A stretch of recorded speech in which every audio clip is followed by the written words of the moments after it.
arti kesabaran menjulang panji kemenangan terukir namamu di dalam Al-Quran.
Perkiraan tahun Islam Hijrah, perpindahan Nabi dan umat Islam dari kota Mekah ke kota Madinah. Atas keyakinan dan iman yang teguh, kaum muhajirin dan ansar bersatu, rela berkorban harta dan nyawa demi menegakkan Islam tercinta.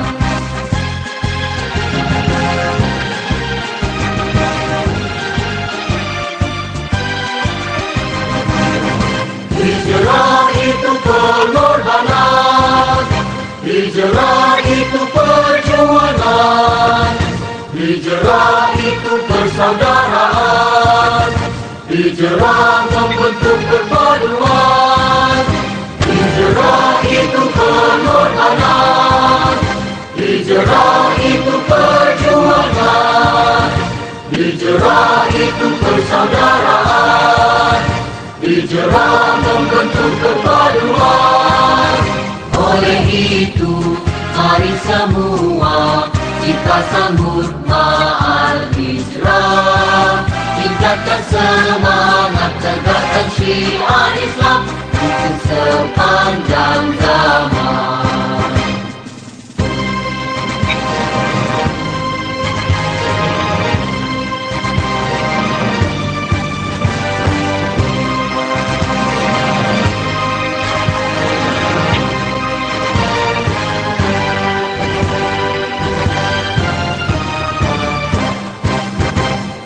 Satu Muharram detik permulaan, perkiraan tahun Islam Hijrah, perpindahan Nabi dan umat Islam dari kota Mekah ke kota Madinah. Atas keyakinan dan iman yang teguh, kaum muhajirin dan ansar bersatu, rela berkorban harta dan nyawa demi menegakkan Islam tercinta.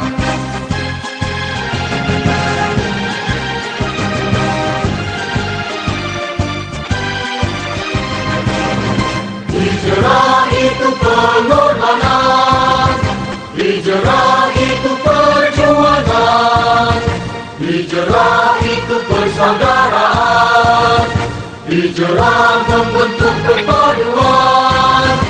Hijrah itu pengorbanan, hijrah itu perjuangan, hijrah itu persaudaraan, hijrah membentuk perpaduan. Oleh itu, mari semua kita sambut Ma'al Hijrah, tingkatkan semangat, tegakkan syiar Islam untuk sepanjang zaman, untuk sepanjang zaman.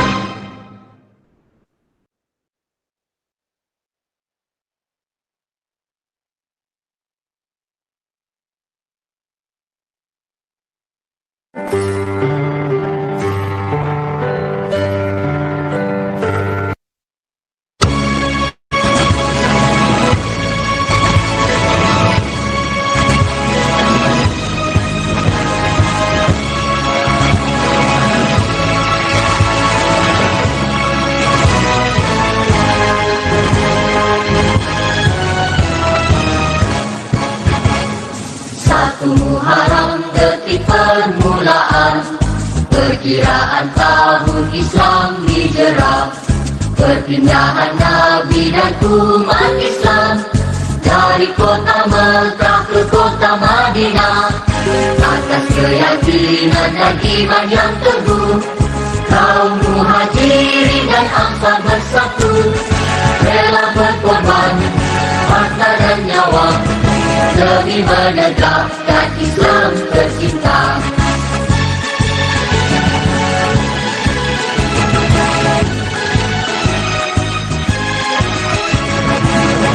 Hijrah itu pengorbanan, hijrah itu perjuangan, hijrah itu persaudaraan, hijrah membentuk perpaduan. Hijrah itu pengorbanan, hijrah itu perjuangan, hijrah itu persaudaraan, hijrah membentuk kebaruan. Oleh itu, mari semua kita sambut ma'al hijrah. Tingkatkan semangat, tegakkan syiar Islam untuk sepanjang zaman.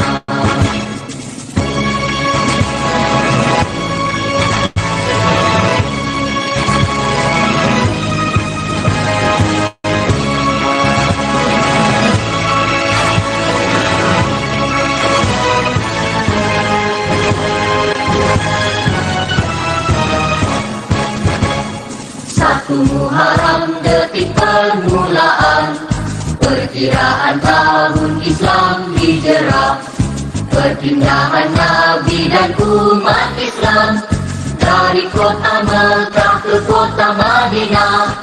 Atas keyakinan dan iman yang teguh, kaum muhajirin dan ansar bersatu, rela berkorban harta dan nyawa demi menegakkan Islam tercinta.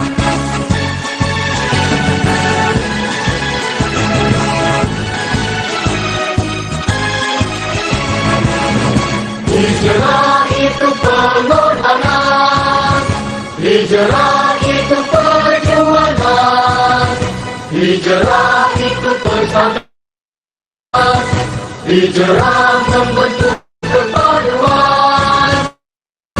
Hijrah itu pengorbanan, hijrah itu perjuangan, hijrah itu persaudaraan, hijrah membentuk kebaruan. Oleh itu, mari semua kita sambut ma'al hijrah. Tingkatkan semangat, tegakkan syiar Islam untuk sepanjang zaman, untuk sepanjang zaman.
InsyaAllah kita akan mula bila masa sebab kita tunggu Dr. Zul.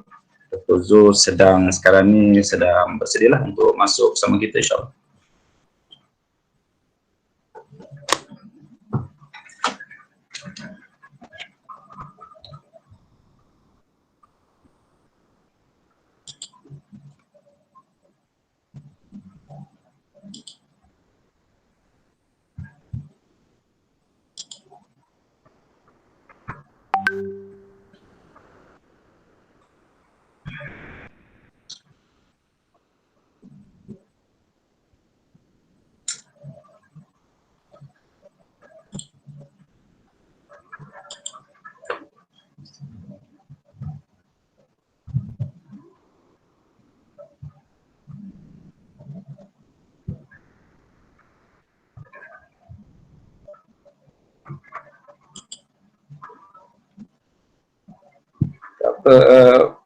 Pasang dah apa sekarang ni saya sikap apa yang mula semik dua lagi pasang dulu dia punya intro dah apa.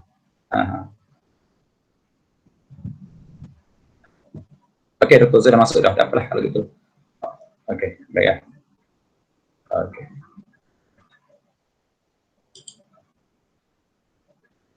Okey, Dr. Zul pun dah bersama kita, alhamdulillah. Okay, Assalamualaikum warahmatullahi wabarakatuh. Saya rasa suara saya jelas kan? Suara saya jelas saya rasa. Boleh dengar kan? Boleh dengar Saya dengar insyaAllah. Okay, Alhamdulillah Rabbil Alamin wassalatu wassalamu ala Sayyidina Muhammad wa ala alihi wa sahbihi ajma'in. Yang mulia Cikgu Tengku Ahmad Nazari bin Tekungah, pengetua SMK Bukit Besar, Barisan Ahli Pena dari Dr. Zul dan juga Ustaz Faisal, barisan guru-guru pengurusan YDP PIBG dan AJK PIBG, barisan guru, barisan AKP, ibu bapa dan seterusnya, para pelajar yang dikasihi sekalian. Alhamdulillah, kita bersyukur kepada Allah kerana pada malam ini kita dipertemukan dalam majlis ilmu, majlis forum bersempena Ma'al Hijrah dan juga sambutan bulan kebangsaan yang kita adakan di peringkat sekolah kita. Untuk maklumanlah, program ini merupakan anjuran bersama unit kurikulum SMK Bukit Besar dan juga jawatan kuasa PIBG sekolah.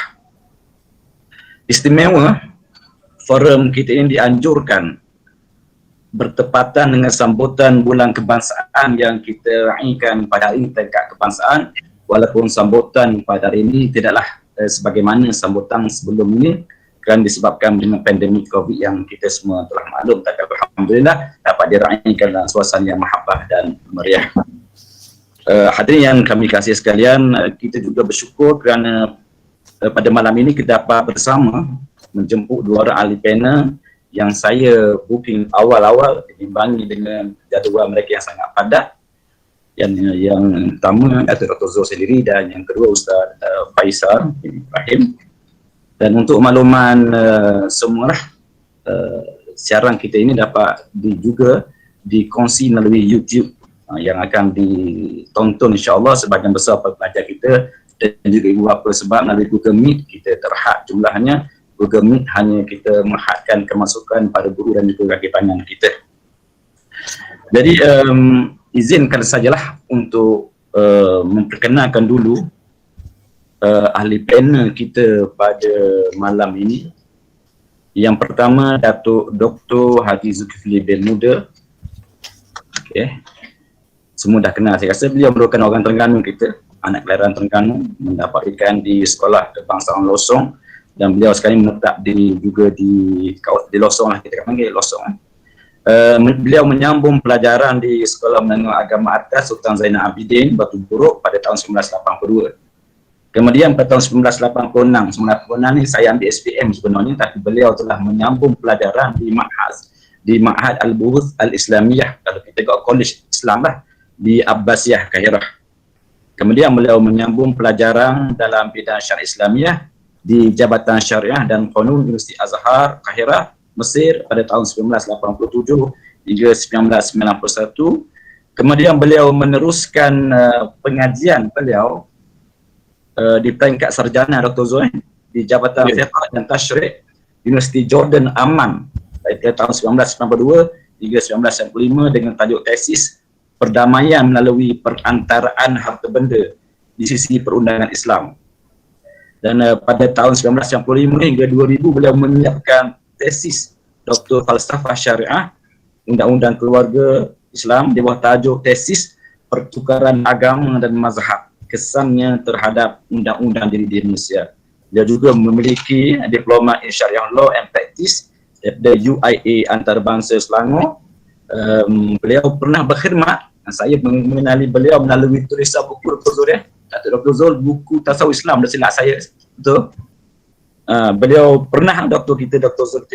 Zul kita ini pernah berkhidmat selama 14 tahun di Jabatan Undang-Undang Islam, Kuliah Undang-Undang Ahmad Ibrahim UIA sebagai penolong pensyarah sehinggalah ke jawatan penolong profesor.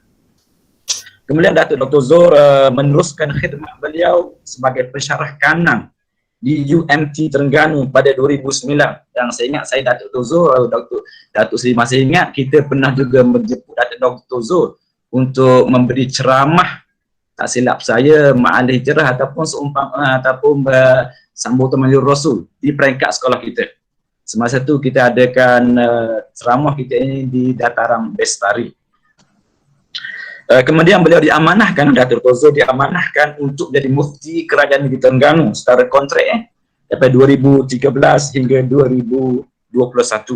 Maknanya beliau baru sajalah menamatkan kontrak beliau, dan sekarang ini Datuk Dr. Zul terlibat sebagai guru mubalik ataupun penceramah agama di bawah unit takmir Pejabat Agama Daerah Kuala Terengganu, yang saya dimaklumkan beliau juga sibuklah dengan malam-malam dengan kuliah secara maya Datuk Zul masa ini secara maya. Tetapi malam ini saya dimaklumkan agak free sikit lah. Sebab itu kita menetapkan tarikh malam ini untuk kita dapat menjemput Datuk Dr. Zul untuk bersama kita. Jadi panel kita yang kedua, izinkan saya perkenalkan juga saya ringkas sebab beliau beri saya ringkas saja pada saya ni. Iaitu Ustaz Faisal bin Ibrahim, asal Kelantan, Pasimah Kelantan ni. Kita guru kita pengamai daripada Kelantan sebenarnya. Dan sekarang beliau menetap di Geluguk Kedai, Kuala Terengganu. Kira bermustautin di sana ke Ustaz Faisal? Menetap terus di sana lagi. InsyaAllah. Jadi orang Terengganu kita lah. Alhamdulillah dapat meramaikan kita rakyat Terengganu kita. Dan beliau memulakan, Ustaz Faisal memulakan pendidikan di Muhammad di Pasir Mas. Kemudian menyambung pelajaran di UPSI, Universiti Perguruan Sultan Idris, dalam sarjana muda bahasa Arab dengan pendidikan. Sekarang ini beliau berkhidmat sebagai tenaga pengajar di Sekolah Menengah Agama Atas Sultan Azan Abidin. Sekolah saya dulu dah. Dan saya rasa Datuk Dr. Zul pun sekolah di saya dulu kan. Dr. Zul sekolah di Semaza. Dan Ustaz Faisal juga seorang yang kita kata agak sibuk lah sebagai penceramah di surau masjid, motivasi sekolah di sekitar Kuala Terengganu. Dia boleh katakan, dan mungkin barangkali di luar Kuala Terengganu barangkali jugalah. Jadi insyaAllah sebelum kita memulakan, sebab kita tengah malam, bila malam maklum lah kita lebih terhad masa kita. Jadi tapi sebelum itu izinkan saya dah untuk mempersilakan Tuan Pengetua kami iaitu Yang Mulia Cikgu Tengku Mat Nazari bin Tekungah sebagai tuan rumah lah kata-kata untuk membuka majlis kita dengan menyampaikan sepatah dua kata. Dipersilakan Cikgu. Bismillahirrahmanirrahim. Assalamualaikum warahmatullahi wabarakatuh. Salam Mahijah. Waalaikumsalam warahmatullahi wabarakatuh. Terima kasih kepada Al-Fadhil Ustaz Said Abu Bakar bin Tuan Taufik selaku pengurusi dan juga moderator pada malam ini. Yang berbahagia Datuk Dr. Haji Zulkifli bin Muda, mantan Mufti Negeri Terengganu. Assalamualaikum Datuk. Assalamualaikum warahmatullahi wabarakatuh. Khususnya Al-Fadhil Ustaz Faisal bin Ibrahim daripada SMA Atas Sultan Zainal Abidin. Assalamualaikum Ustaz.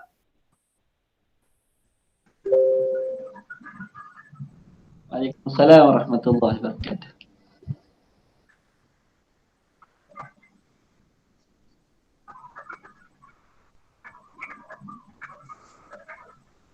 Saya rasa Tuan Pengetua ada masalah sedikit dan sedikit teknikal lah, komputer dia.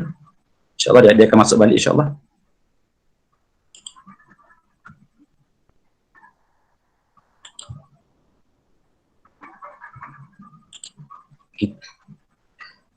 Bila kita mengadakan majlis seumpama ini, memanglah kadang-kadang ada sedikit masalah teknikal. Dr. Zul, Ustaz Faisal, majlis pengetua kita, saya nampak sana terleft. Tak tahulah mungkin masalah teknikal. Tapi sambil kita menunggulah tuan pengetua kita masuk balik insyaAllah, untuk makluman lah, untuk makluman yang berbagi kepada Dr. Zul dan juga Ustaz Faisal, forum dan juga rakan-rakan yang lain lah, rakan-rakan guru serta para ibu bapa yang untuk makluman lah, ibu bapa juga menyertai forum kita pada malam ini. Jadi ini merupakan forum yang kita anjurkan secara maya lah, kali pertama di bawah kendalian saya lah. Kemudian kita adakan forum ini juga bersempena dengan sambutan, kita serentak sambutan bulan kemerdekaan. Jadi alhamdulillah 2 dalam 1 insyaAllah. Jadi saya nak maklumkan juga kepada Dr. Zul dan juga Ustaz Faisal bahawa kita akan selang-seli soalan yang akan saya kemukakan, kemungkinan kita akan beri masa rehat sikit untuk kita menelik beberapa klip tayangan video lah, sebab maklumlah waktu malam ni kita juga nak kata orang nak biasa mata sikit lah. Jadi cikgu ketua kita sama dia. Tiba-tiba dia putus ya. ni. Ya, Tiba-tiba dia tak tekan apa-apa pun. Okey, bismillahirrahmanirrahim. Assalamualaikum warahmatullahi wabarakatuh. Salam hati, salam mahlijah. Alhamdulillah rabbil alamin, wassalatu wassalamu ala asrafil anbiya mursalin wa ala alihi washabihi ajmain. Terima kasih kepada Al-Fadhil Ustaz Said Abu Bakar bin Tuan Taufik selaku moderator dan juga pengurusi forum kita pada malam ini. Khususnya yang berbahagia Datuk Dr. Haji Zulkifli bin Muda, mantan Mufti Negeri Terengganu. Khususnya Al-Fadhil Ustaz Faisal bin Ibrahim daripada SMA Atas Sultan Zainal Abidin. Khususnya yang dihormati Tuan Haji Ayub bin Mamat yang di-Ketua PIBG SMK Bukit Besar, barisan pengurusan, guru-guru, FKP, tuan-tuan dan puan-puan, anak-anak pelajar yang dikasihi serta hadirin dan hadirat sekalian. Alhamdulillah, pertamanya marilah kita panjatkan rasa syukur kita kepada Allah SWT kerana dengan kurnianya, dengan hinayahnya dapat kita bersama-sama dan diberi peluang dan kesempatan untuk menikmati kehidupan ini, dan di atas izinnya juga kita dapat mengadakan majlis forum pada malam ini sempena Bulan Kebangsaan dan sambutan Mahal Hijrah peringkat Sekolah Menengah Kebangsaan Bukit Besar. Saya pada malam ini ingin mengucapkan penghargaan terima kasih kepada khususnya 2 orang panel kita yang sudi menerima jemputan kita. Ustaz dah sebut tadi dah awal-awal lagi booking, kita tahu 2 personality kita sangat hebat dan sibuk, ajar-ajar tertentu. Jadi kami bagi pihak sekolah, warga Sekolah Menengah Kebangsaan Bukit Besar amat berbesar hati dan berterima kasih di atas yang berbahagia Datuk dan juga Al-Fadhil Ustaz kerana sudi mengisi program kita pada malam ini untuk berkongsi sesuatu perkara yang sangat bermanfaat dan juga perkara yang berfaedah. Selain daripada itu juga kita harapkan supaya mudah-mudahan majlis ilmu yang dilaksanakan pada malam ini akan menambahkan lagi pengetahuan kita daripada semasa ke semasa dan mendapat keberkatan daripada Allah SWT. Amin. Jadi akhir kata, sekali lagi saya ucapkan terima kasih juga kepada Tuan Kuasa Majlis Forum Mahal Hijrah sempena Bulan Kebangsaan dan juga sempena awal Muharram ini yang memastikan kelancaran majlis kita pada malam ini, dan juga semua pihak atau individu yang terlibat secara langsung atau tidak langsung dalam menjayakan majlis kita pada malam ini. Mudah-mudahan majlis malam ini akan berjalan dengan lancar insya-Allah. Jadi sekian, wabillahi taufik wa hidayah. Wassalamualaikum warahmatullahi wabarakatuh dan selamat berforum. Terima kasih. Waalaikumsalam warahmatullahi wabarakatuh. Terima kasih Tuan Pengetua di atas ucapan aluan-aluan tadi. Jadi saya rasa kita tidak ingin melengahkan masa. Jadi saya rasa wali panel kita telah bersedia, yang bagi Datuk telah bersedia, saya rasa insyaAllah. Jadi untuk soalan yang pertama lah, pusingan pertama Datuk, kita akan insyaAllah ada 3 pusingan. Jadi pusingan pertama, izinkan saya untuk mengumumkan soalan kepada Datuk. Tema hijrah kita tahun ini adalah manhaj Rabbani, umat berkualiti. Saya rasa perkataan manhaj Rabbani itu bahasa Arab, saya rasa Datuk kan. Jadi kalau bolehlah izinkan Datuk, saya minta pencerahan kepada Datuk lah untuk menjelaskan maksud tema kita pada tahun ini, iaitu manhaj Rabbani, umat berkualiti. Silakan Datuk. Bismillahirrahmanirrahim. Assalamualaikum warahmatullahi wabarakatuh. Alhamdulillahirabbil alamin. Wassalatu wassalamu ala Rasulillah wa ala alihi wa sahbihi ajma'in. Rabbi syrah li sadri wa yassir li amri wahlul 'uqdatam min lisani yafqahu qawli. Pengurusi majlis, moderator, sahabat saya Ustaz Faisal Ibrahim yang saya muliakan, Tuan Pengetua iaitulah Tuan Haji Tengku Nazari bin Tukunga, khususnya kepada semua kaki tangan sekolah dan khususnya kepada pelajar-pelajar lah, kalau ada yang mengikuti program ini. Pertama-tamanya kita bersyukur pada Allah Subhanahu Wa Taala kerana dengan limpah kurnianya dapat masuk ke tahun baru ni. Kita bersyukur dalam keadaan kita berhati-hatilah kerana umur kita makin meningkat, maka hampirlah kita kepada kematian. Itu yang kita kena berhati-hatilah. Sebabnya ialah kerana kematian itu merupakan sempadan yang tidak ada, yang tidak sama dengan sempadan negeri, yang tidak sama dengan sempadan yang lain. Dia adalah sempadan yang menentukan masa depan kita yang abadi, sama ada akan menuju kepada syurga ataupun kepada neraka, wal'iyadzubillah. Izinkan kepada saya untuk cakap tentang perkara ni, iaitulah tentang tema lah, tema Ma'al Hijrah pada tahun ni 1443 ni, iaitulah tema dia cukup hebat, iaitulah yang berbunyi manhaj Rabbani, umat berkualiti. Sebenarnya kalau kita tengok Malaysia ni, satu keistimewaan Tuhan bagi, kefahaman Islam tu daripada semasa ke semasa, daripada setahun ke setahun tu meningkat. Sehingga pihak berkuasa dah berani dah sekarang untuk mengemukakan tema-tema yang menunjukkan Islam itu adalah satu agama yang menyeluruh. Iaitulah perkataan Rabbani, manhaj Rabbani, umat berkualiti. Itu satu pengertian yang sangat hebat. Kalau orang Terengganu kita kata orang bisa sangatlah tema tu, dan menunjukkan betapalah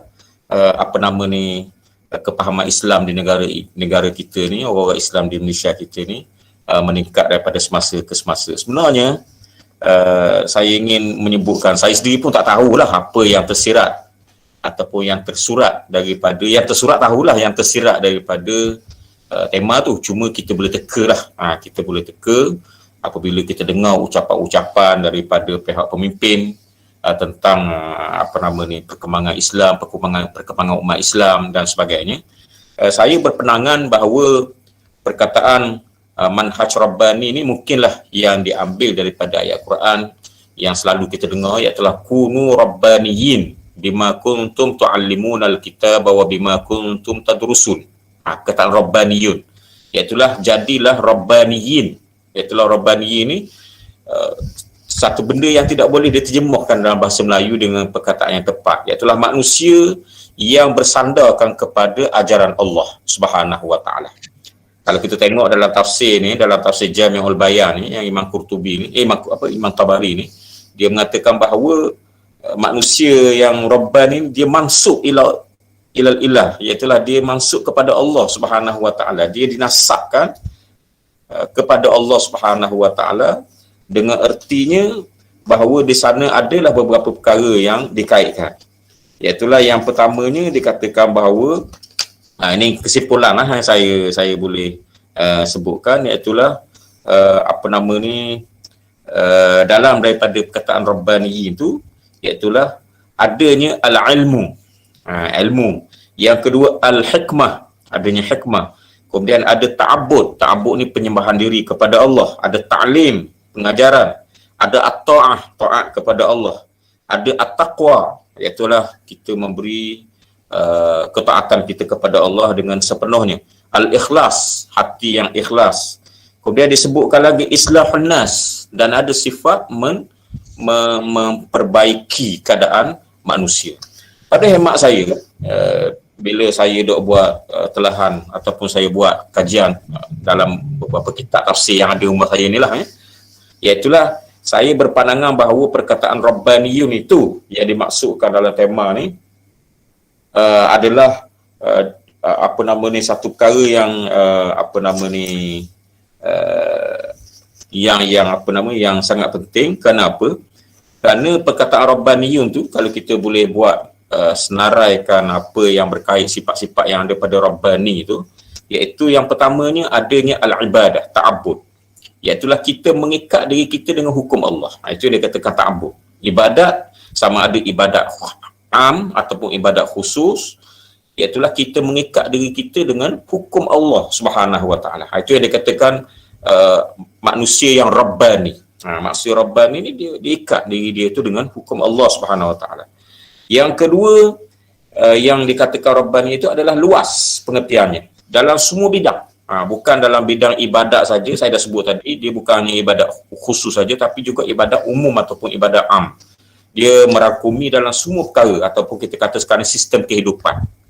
Kita beribadat kepada Allah dalam sistem kehidupan. Bukan beribadat kepada Allah dengan semayang sahaja, dengan puasa sahaja, dengan zakat sahaja tak. Kita beribadat kepada Allah dengan meletakkan manhaj kehidupan kita berasaskan kepada sistem yang diperkenalkan oleh Allah Subhanahu Wa Taala. Jadi di sana tu bila sebut Rabbani ini tak samalah dengan Rahbaniyah. Ada satu istilah lagi yang dikatakan Rahbani. Kita ni Rabbani. Yang disebutkan oleh para ulama Islam yang bincang perkara ni, kita ni Rabbani, kita ni bukan Rahbani. Apa yang dikatakan Rahbani, Rahbani tak luas. Rahbani ni makna dia seolah-olah macam orang tu duduk, dia mengokong diri dia pada satu tempat. Contohnya ialah padri Kristian. Tu Rahbani lah tu. Dia masuk dalam Rahbani, iaitulah dia sempitkan fungsi dia sebagai manusia yang membawa agama itu dalam lingkungan tempat-tempat tertentu, dalam bidang-bidang tertentu. Tak luas. Tak sama dengan Rabbani. Rabbani luas. Semua sekali. Makna dia seolah-olah biji dunia ini adalah masjid untuk kita. Bukan masjid untuk sembahyang saja, tapi masjid untuk kita mendaulatkan segala perintah Allah Subhanahu Wa Taala dalam bentuk yang menyeluruh. Kalau yang Rahbani itu, dia menegakkan apa yang dikehendaki oleh Allah pada pandangan dia dalam gereja saja. Luar gereja dah tidak ada kuasa dah. Luar gereja serahkan kepada ahli dunia untuk mengendalikan urusan dunia. Jadi kita tak sama dengan Rahbani, golongan agama lain lah.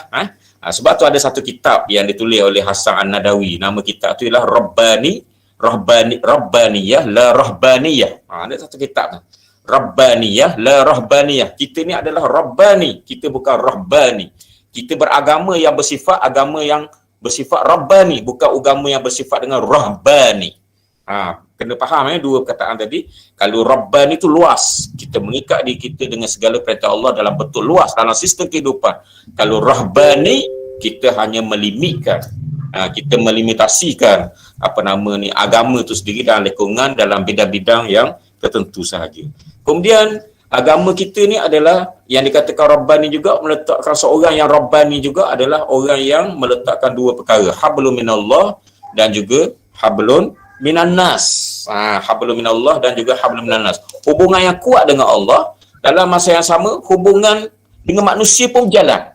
Dia kait dengan yang kedua tadi, iaitulah yang dikatakan hablum minan nas tadi, hubungan dengan manusia tadi ialah kita berjalan kehidupan kita berteraskan kepada hukum Allah, sebagaimana yang selalu saya sebutkan dalam ceramah-ceramah saya lah. Apabila dalam satu majlis itu ada Nabi pernah bertanya kepada sahabat-sahabat dia, siapa man asbaha minkumus shaima, siapa yang berpuasa sunat hari ni? Maka tak ada seorang yang jawab kecuali Sayyidina Abu Bakar, saya. Kemudian Rasulullah tanya lagi, man at'ama minkumul yaum miskina, siapa yang memberi menolong orang miskin pada hari ini, dalam pagi ini? Tak ada orang yang jawab, melainkan Sayyidina Abu Bakar yang jawab, saya. Kemudian Rasulullah tanya lagi, man tabi'a minkumul janazata, siapa yang hari ini dia ikut ataupun dia mengiringi jenazah ke kubur? Tidak ada yang jawab malaikat Sayyidina Abu Bakar. Dan satu lagi soalan, man ada minkumul marida, siapa yang menziarahi orang sakit pada hari ini? Maka tidak ada yang jawab malaikat Sayyidina Abu Bakar. Maka Rasulullah kata mastama'at hadhil khisal, tidaklah berkumpul empat perkara ini fi rajulin illa dakhala jannah. Tidaklah berkumpul empat perkara ni melainkan dia akan masuk syurga. Kalau kita tengok yang pertama tu puasa, itu je hablum minallah. Tapi yang tiga lagi tu adalah hablum minan nas, hubungan kita sama manusia. Tolong orang miskin, memberi bantuan dalam memberi rangsangan kepada orang yang kurang bernasib baik, orang yang kematian, kita beri semangat dan sebagainya, kita ziarah dia, dan kita juga ada tanggungjawab untuk menghantar jenazah ke kubur dan menziarahi orang sakit dan sebagainya. Ini adalah lambang-lambang kepada hablum minan nas yang mana Rasulullah iktiraf, iaitulah orang yang Rabbani seperti Sayyidina Abu Bakar ni, dia ada dua perkara situ, iaitulah ada hablum minallah, ada hubungan kuat dengan Allah, dan juga ada hubungan kuat dengan manusia itu sendiri. Dan yang terakhirnya pada hemat saya lah, apabila saya buat saya buat kesimpulan daripada apa yang saya baca daripada Jami'ul Bayan tu, iaitulah orang yang Rabbani ni, dia adalah talibul hidayah, orang yang sentiasa cari hidayat, orang yang sentiasa laporkan hidayat. Yang dikatakan cari hidayat tu macam mana? Dia dah Islam, dah dapat hidayah, tapi sebenarnya ada 2-3 maksud. Yang pertamanya nak kekalkan hidayah, dan untuk menambahkan nilai hidayah itu. Itu orang Rabbani ni, dia suka kepada kekal hidayah, tak sampai ke mati. Wala tamutunna illa wa antum muslimun. Dia nak pastikan seruan Allah supaya mati tu biar mati dalam Islam, maknanya dia nak kekalkan, dia nak maintain dalam hidayah itu sendiri. Yang keduanya, iaitulah dia nak menambahkan, dia nak menambah nilaikan lagi hidayah tadi. Jadi sebab tu orang yang Rabbani ni, dia cari hidayah bukan hidayah dalam bidang-bidang tertentu saja. Dia cari hidayah dalam semua perkara. Hidayah untuk hati dia, hidayah untuk perbuatan dia, hidayah untuk mata dia. Hidayah mata tak tengok benda haram. Hidayah telinga ni, jangan dengar benda-benda yang haram. Hidayah minda, hidayah lidah, hidayah lidah. Jadi daripada semasa ke semasa tu, dia nak cari hidayah supaya dia dapat aplikasikan hidayah tu dalam sistem kehidupan, khususnya untuk diri dia sendiri. Jadi ini yang dikatakan sebagai orang yang Rabbani, sentiasa cari hidayah. Orang panggil memperbaikilah, memperbaiki diri sendiri, memperbaiki amalan dia, jaga telinga dia, jaga mata dia. Dan kalau kita tengok daripada apa yang saya sebutkan tadi, dia merupakan satu benda yang perlu kita ubah. Kita kena ubah diri kita. Jadi nak ubah tu orang panggil apa? Ubah tu orang panggil ma'al hijrah. Kita nak ubah tu lah dengan hijrah ni lah. Itulah logiknya dan itulah relevannya. Kita kata tema tu dengan dengan mal hijrah 1443 yang kita sambut pada tahun ni. Wallahualam tu je. Okey, terima kasih Ibu Datuk. Saya rasa pencerahan yang agak jelas tadi. Walaupun tema ni pendek Datuk, manhaj Rabbani pendek je, tapi maknanya sangat mendalam. Jadi apa yang boleh kita simpulkan apa yang disampaikan oleh Datuk tadi ialah kehidupan kita ini hendaklah menjuruskan kepada semua perkataan dan perbuatan kita, tingkah laku kita berteraskan kepada wahyu, mana ikut peraturan Allah lah. Itu makna ringkasnya lah. Jadi saya nak pergi kepada Ustaz Faisal. Ustaz Faisal, kita, negara kita lah alhamdulillah, kita sambut Maulid Rasul, kita sambut Isra' Mi'raj, kita sambut Nuzul Quran, kita sambut, dan sekarang ini kita sambut Ma'al Hijrah. Pada pandangan Ustaz lah, apakah kepentingan kita merayakan perayaan seumpama ini, perayaan yang kita anggap sebagai hari besar dalam Islam? Jadi apakah kita punya kepentingan kepada umat Islam dengan perayaan seumpama ini? Silakan Ustaz. Bismillahirrahmanirrahim. Bismillahirrahmanirrahim. Alhamdulillahi rabbil alamin. Wassalamu ala asyrafil anbiya'i wal mursalin wa ala alihi wa sahbihi ajma'in. Subhanaka la ilma lana illa ma 'allamtana innaka antal hakim. Wa la hawla wa la quwwata illa billahi al-'aliyyil 'azim. Ishrah li sadri wa yassir li amri wahlul 'uqdatam min lisani yafqahu qawli.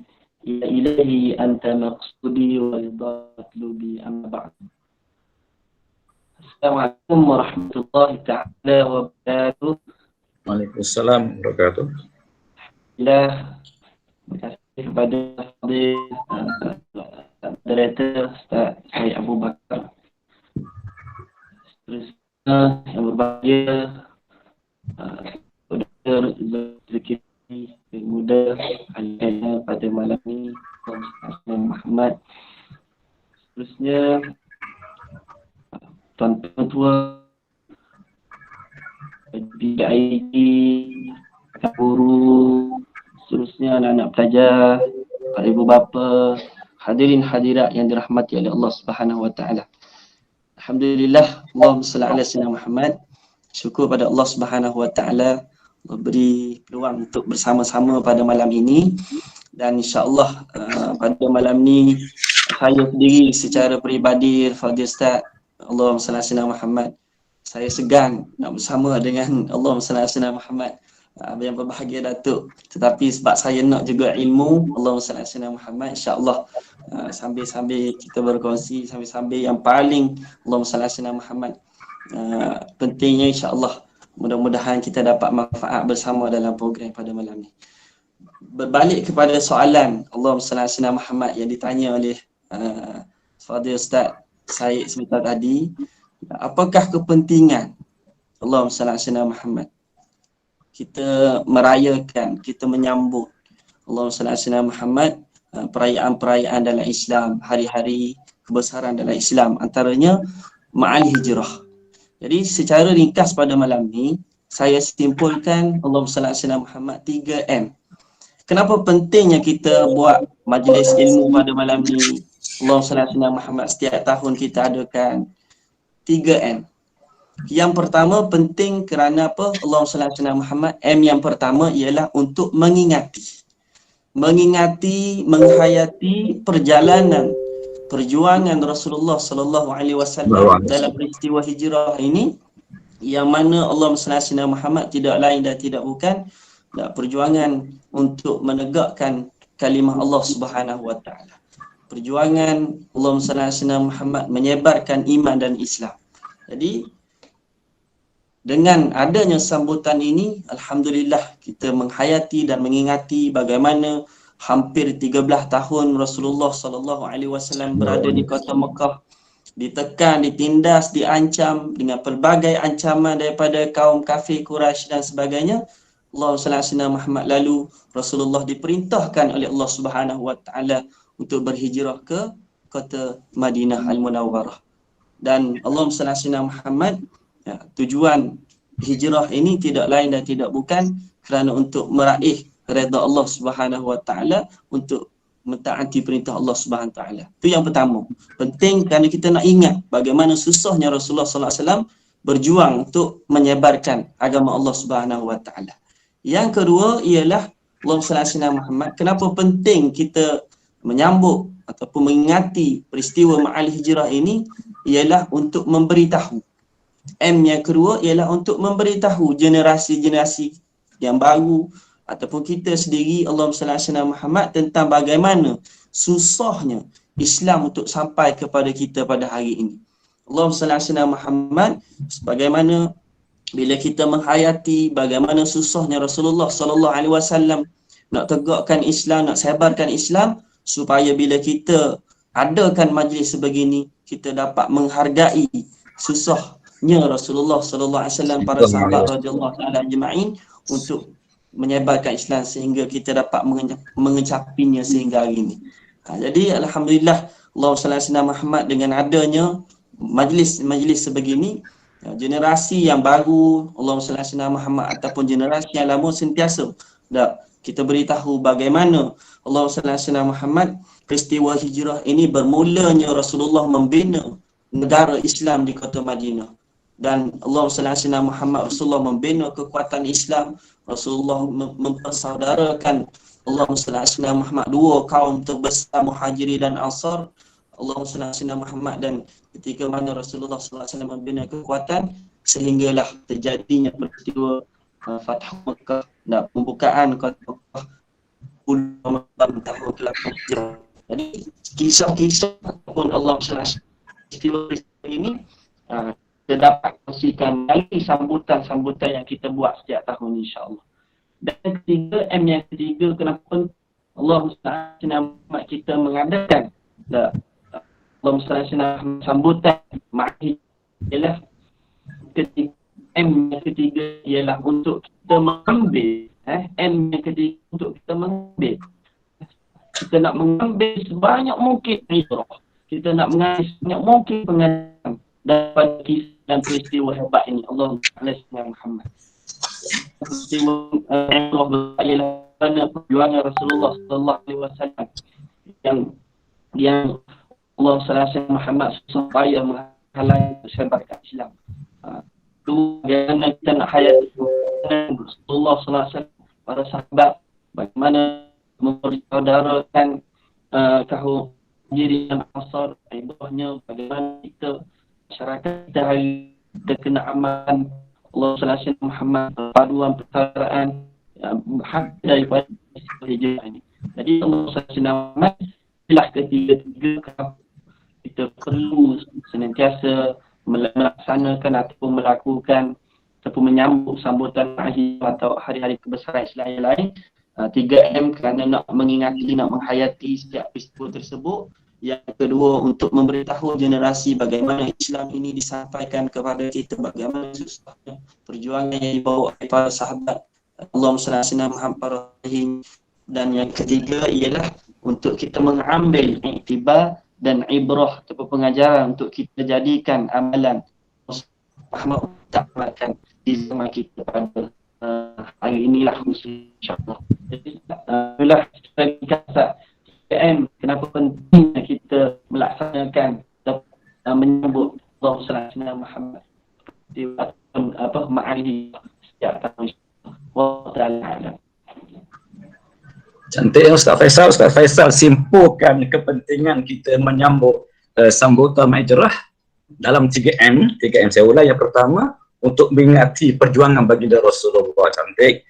Yang kedua untuk memberitahu kepada generasi yang akan datang, maksud kita sekarang ni, anak cucu kita, pelajar kita, tentang susah payah, jerit payah perjuangan baginda untuk menegakkan agama. Yang ketiga, yang ketiga Ustaz, mengambil ibrah, mengambil pengajaran daripada peristiwa hijrah yang merupakan peristiwa yang sangat besar yang merubah kehidupan masyarakat, bahkan merubah dunia itu sendiri. Jadi sebelum kita pergi kepada ibrah di sebalik perintah ilahi ini, maka kita ingin melihat sedikit sedutan ataupun kita ingin melihat klip video lah, sebagai kita kata halwa telinga, halwa mata. Dan untuk memberi Ustaz Faisal sendiri untuk rehat, nak minum air seteguk ke, tak ada masalah. Jadi saya minta rakan saya untuk menyiarkan sedikit klip video untuk sama-sama kita tonton sebagai halwa. Maklumlah waktu malam macam ni kena ada sedikit kehiburan lah, tontonan macam ni untuk kita kata lebih bertenaga, insya-Allah. Silakan.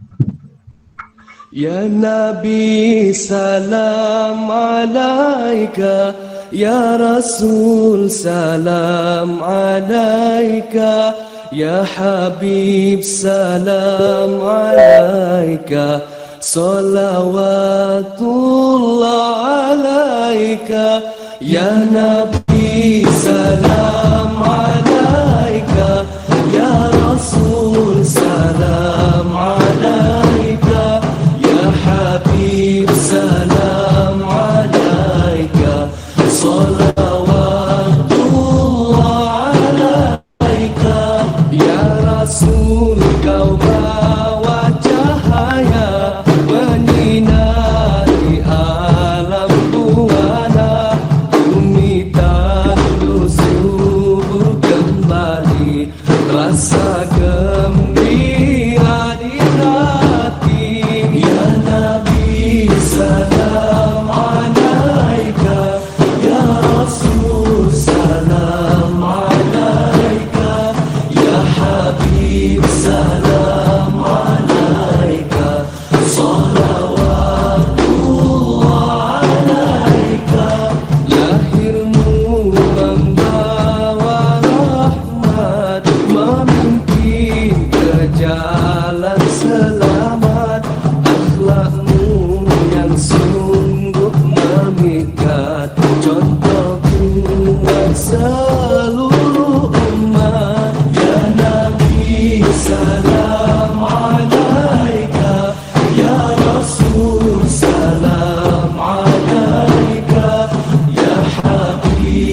Alhamdulillah cantik ya klip video ini sebab dia memaparkan sebahagiannya ialah kandungan ataupun isi penting yang juga ada kaitan dengan tajuk kita pada malam ini. Jadi saya nak balik kepada yang berbagi Datuk Tuzul. Tadi Ustaz Faisal menyebut tentang 3M. Tapi saya tertarik yang M yang ketiga itu, iaitu untuk mengambil ibrah.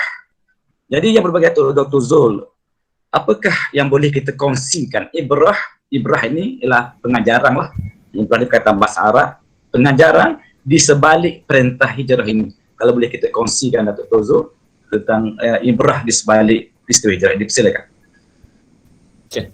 Bismillahirrahmanirrahim. Terima kasih pada Tuan Moderator. Kita boleh katakan bahawa dalam peristiwa hijrah ni kita boleh pecahkan kepada dua lah. Yang pertamanya iaitulah orang panggil apa ni, orang panggil apa, matlamat asasi ataupun dipanggil apa, rayah asasi daripada hijrah itu. Dan yang keduanya iaitulah pengertian ataupun ibrah daripada hijrah itu dari segi maksud perkataan hijrah itu. Jadi biasanya kita di Malaysia ni, kita kalau kita ada ceramah apa semua, kita akan berjurus kepada yang kedua terus. Apa makna hijrah? Hijrah itu perlu kita berubah daripada sekian-sekian kepada sekian-sekian, pada ini kepada itu dan sebagainya. Itu betul. Tapi benda yang asasi, orang panggil al-ghayah al-asasiyah. Orang panggil matlamat asas daripada orang panggil apa? Hijrah itu sendiri adalah Rasulullah SAW dan Nabi-Nabi mempunyai dua tugas asasi. Ini disebutkan oleh Abu Ala Maududi. Saya ingat dulu saya baca daripada buku dia, buku Al-Khilafah wal Imamah. Dalam buku tu dia menyebutkan bahawa tugas Nabi ni ada dua.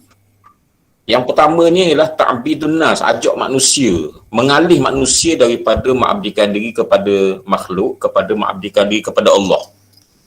Ini tugas yang pertama. Hak ni Nabi menjalankan tugas sungguh lah. Jumpa siapa-siapa pun ajak masuk Islam. Jumpa orang kaya, ajak masuk Islam. Jumpa orang miskin, ajak masuk Islam. Jumpa orang pengembala kambing pun Rasulullah ajak masuk Islam. Jumpa orang cacat pun Rasulullah ajak masuk Islam. Rasulullah tak kira siapa-siapa. Rasulullah akan ajak orang tu masuk Islam. Sebab tu kalau kita tengok sahabat-sahabat Nabi ni, ada yang kaya, ada yang miskin, ada yang cacat.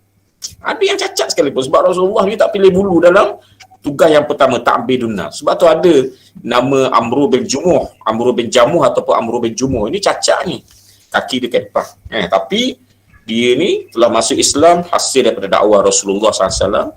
Dan ada pula pengembala kambing yang masuk Islam. Ada orang bisu pun yang masuk Islam. Ada orang bisu masuk Islam zaman Rasulullah SAW.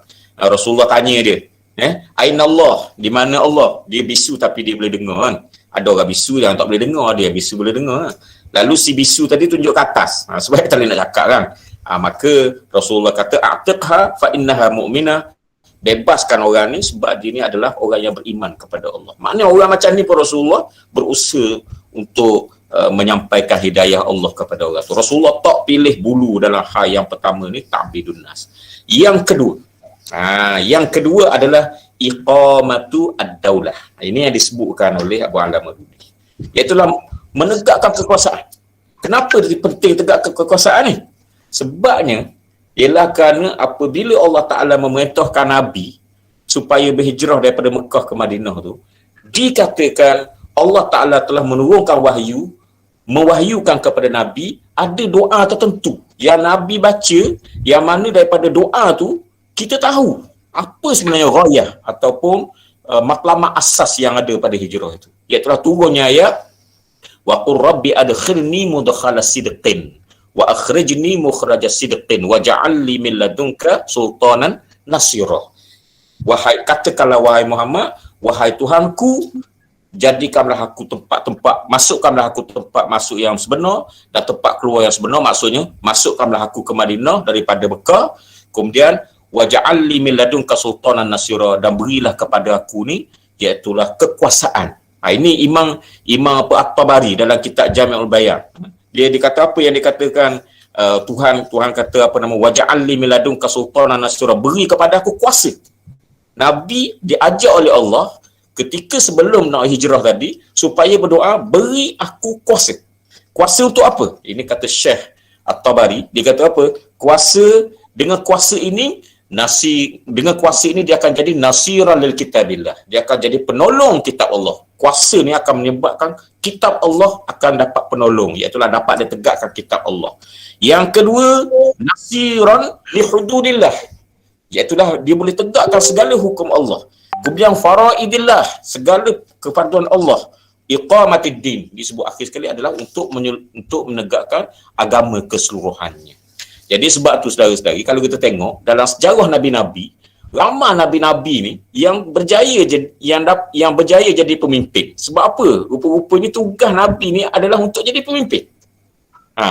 Dan setengah ulama, Syekh Kamal Wasfi, seorang ulama, dia kata sama ada nabi itu sendiri jadi pemimpin ataupun nabi itu sendiri menjadi penasihat kepada pemimpin. Terpulanglah, kadang-kadang nabi itu dia jadi penasihat kepada pemimpin, kadang-kadang dia jadi pemimpin sendiri. Jadi antara nabi yang berjaya menjadi pemimpin adalah Nabi Daud, Nabi Sulaiman, Nabi Yusuf, kemudian Nabi Ilyas, kemudian Nabi Zulkifli, bukan sebab nama sebab saya gunakan nama ni, Zulkifli. Nabi Zulkifli di antara nabi yang ada kuasa. Kalau kita baca dalam Qisasul Anbiya yang dikarang oleh Ibnu Katsir, ada cerita kan macam mana dikatakan Nabi Ilyas apabila hampir meninggal dunia tu, dicari siapa nak ganti dia jadi raja kan, jadi pengganti dia. Dia letakkan 3 syarat, panjang cerita dia. Yang 3 syarat ni, qiyamul lail, puasa waktu siang, dan bersifat jangan marah. Orang ni lah layak jadi pemimpin. Maka ada seorang lelaki nama dia Bashar. Dia sanggup. Maka bila dia sanggup tu orang panggil dia Zulkifli. Zulkifli tu maksudnya ialah orang yang sanggup menerima amanah tadi untuk menunaikan tanggungjawab mendaulatkan ataupun meneruskan kekuasaan Islam. Jadi sebab tu Nabi Musa tu dibawa Bani Israel tu daripada Mesir balik semula ke Palestin. Sebab apa? Sebabnya Palestin itu adalah tempat untuk asal Bani Israel, dan di situlah untuk ditegakkan sebuah kekuasaan Islam. Sebab di situ ada tanah suci. Orang panggil Baitul Maqdis. Sebab tu dalam Quran sebut udkhulul ardal muqaddasata allati kataballahu lakum. Wahai Bani Israel, masuklah kamu ke dalam negeri yang berkat ini, yang kudus ini, yang berkat ini. Supaya apa? Supaya dapat ditegakkan. Cuma Nabi Musa dia tak berjaya. Masa di Padatih tu, Nabi Musa dengan Nabi Harun telah wafat, diganti dengan Nabi baru yang dinamakan sebagai Nabi Yusha' bin Nun. Nabi Yusha' bin Nun. Maka Nabi Yusha' bin Nun lah yang meneruskan hijrah tadi. Hijrah daripada Mesir ke semenanjung Sinai, sesak selama 40 tahun, teruskan perjalanan itu.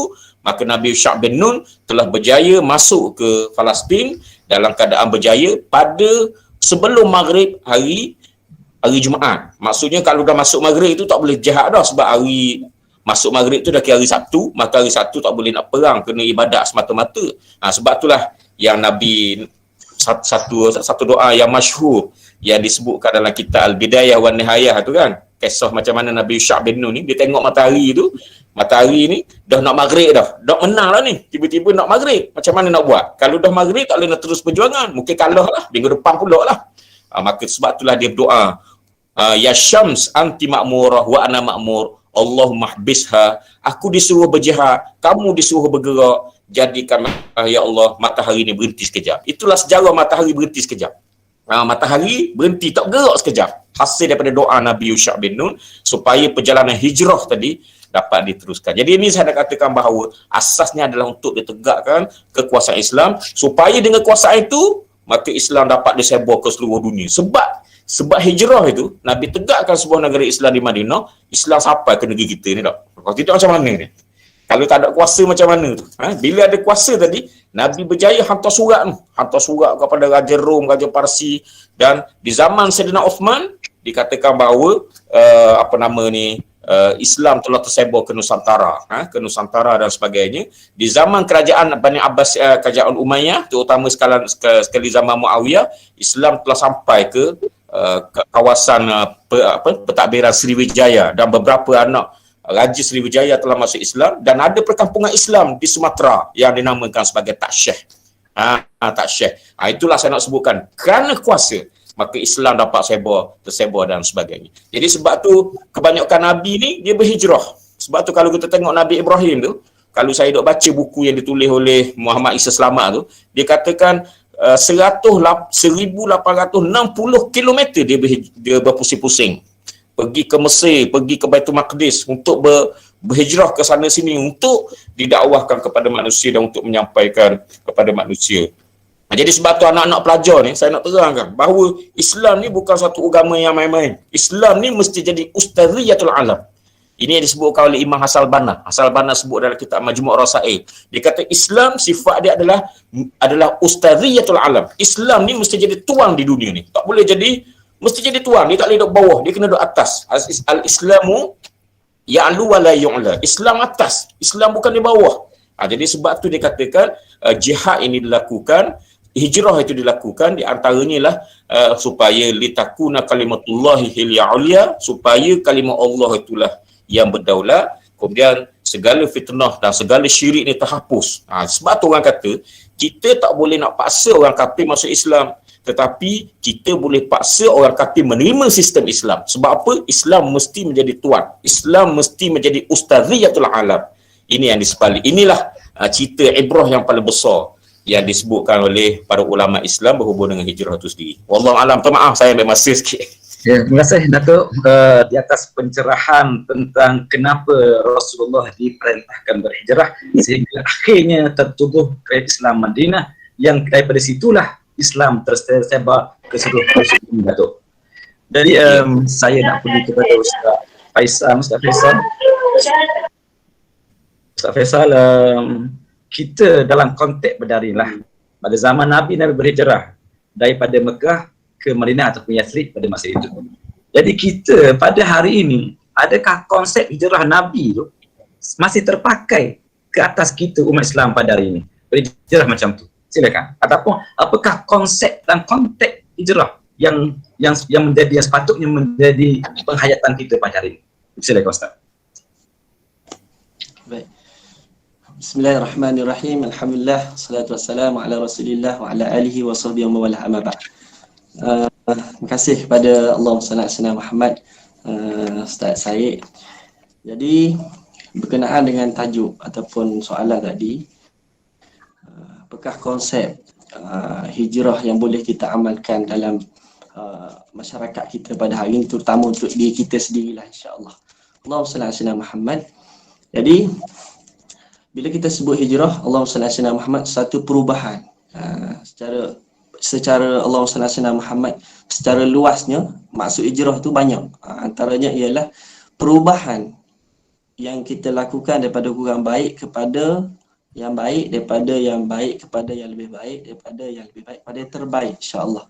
Allah SWT Muhammad sebagaimana Rasulullah SAW sudah berdakwah di Mekah, Allah SWT Muhammad, dan Rasulullah SAW kalau tidak diperintahkan oleh Allah Subhanahu Wa Taala untuk berhijrah, Rasulullah akan terus berdakwah walaupun apapun ancaman. Jadi Rasulullah diperintahkan supaya berhijrah ke tempat yang baru, Allahumma salli ala Muhammad, kerana perintah daripada Allah Subhanahu Wa Taala, Allahumma salli ala Muhammad, dan di sana ada pertolongan Allah Subhanahu Wa Taala. Jadi dalam konteks masyarakat kita, terutama kita pada hari ini, para guru, anak-anak pelajar, ibu ayah yang dirahmati oleh Allah Subhanahu Wa Taala, apakah perubahan yang perlu kita lakukan, Allahumma salli ala Muhammad, yang perlu kita boleh laksanakan? Saya simpulkan Allahumma salli ala Muhammad sebagaimana apa yang dibawa oleh Rasulullah SAW dalam peristiwa hijrah. Saya simpulkan Allahumma salli ala Muhammad untuk perkongsian kita bersama, untuk mudah kita ingat, anak-anak pelajar, Allahumma salli ala Muhammad, boleh tulis, mudah-mudahan dapat manfaat bersama, insya-Allah. Perkataan hijrah itu sendiri, apakah yang perlu kita ubah untuk kita jadi insan dan hamba Allah yang berjaya? Perkataan hijrah itu sendiri kita boleh hayati, Allahumma salli ala Muhammad. Apakah yang perlu kita ubah? Hash yang pertama, I yang kedua, J yang ketiga, R yang keempat, A yang kelima, hash yang terakhir, yang keenam.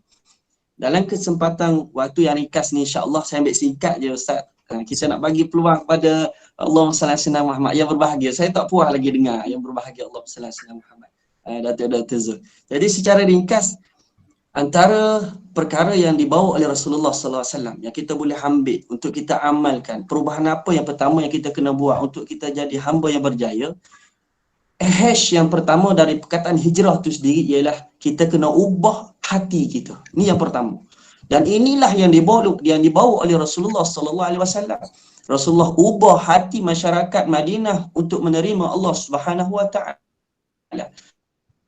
Rasulullah masukkan iman, Rasulullah ajarkan apa itu Islam kepada penduduk di Allahumma salli ala sayyidina Muhammad kota Madinah Al-Munawwarah. Jadi kita pada hari ini Allahumma salli ala sayyidina Muhammad, sama-samalah kita jaga hati kita, kerana inilah tempat pandangan Allah Subhanahu wa taala. Allahumma salli ala sayyidina Muhammad. Kerana Allahumma salli ala sayyidina Muhammad, Imam Ghazali ada sebut dalam kitab Bidayatul Hidayah. Satu kata-kata ulama, saya lupa kata-kata ulama tersebut, ulama nama apa, Allahumma salli ala sayyidina Muhammad. Manusia ni pelik. Manusia ni pelik, dia kata. Allahumma salli ala sayyidina Muhammad. Bersusah payah, berkorban harta untuk mensucikan wajah. Allahumma salli ala sayyidina. Habis berpuluh-puluh ribu untuk cantikkan luaran, tetapi RM1 pun tidak korbankan untuk bersihkan hati. Tetapi tidak berlumba-lumba untuk bersihkan hati, sedangkan hati inilah Allahumma salli ala sayyidina Muhammad, tempat pandang Allah Subhanahu wa taala kepada kita. Maka dalam konteks apa yang perlu kita ubah pada hari ini, yang pertama ialah secara nikah pada malam ni ialah hati. Kita doa pada Allah Subhanahu wa taala, kita ubah daripada segala penyakit hati yang ada dalam diri kita, kita usaha untuk bersihkan insya-Allah. Penyakit riya, penyakit takabur, penyakit ujub, penyakit sum'ah. Penyakit ini penyakit yang sangat berbahaya. Kalau kita tak obati segera, kita akan sengsara di akhirat nanti. Na'udzubillah min dzalik. Ayat yang kedua, Allahumma salli ala sayyidina Muhammad. Bila kita sebut peristiwa hijrah, ayat yang kedua yang kita boleh amalkan pada situasi kita hari ini, anak-anak pelajar, guru-guru, ibu ayah, muslimin muslimat yang dirahmati oleh Allah Subhanahu wa taala, ialah ayat yang kedua, ilmu. Bagaimana Rasulullah sallallahu alaihi wasallam bila berhijrah, Rasulullah kongsikan, Rasulullah ajarkan ilmu. Sebab tu kita para guru misalnya mesti bersungguh-sungguh dalam mengajar, dan sebagai pelajar kita juga kena bersungguh-sungguh untuk belajar.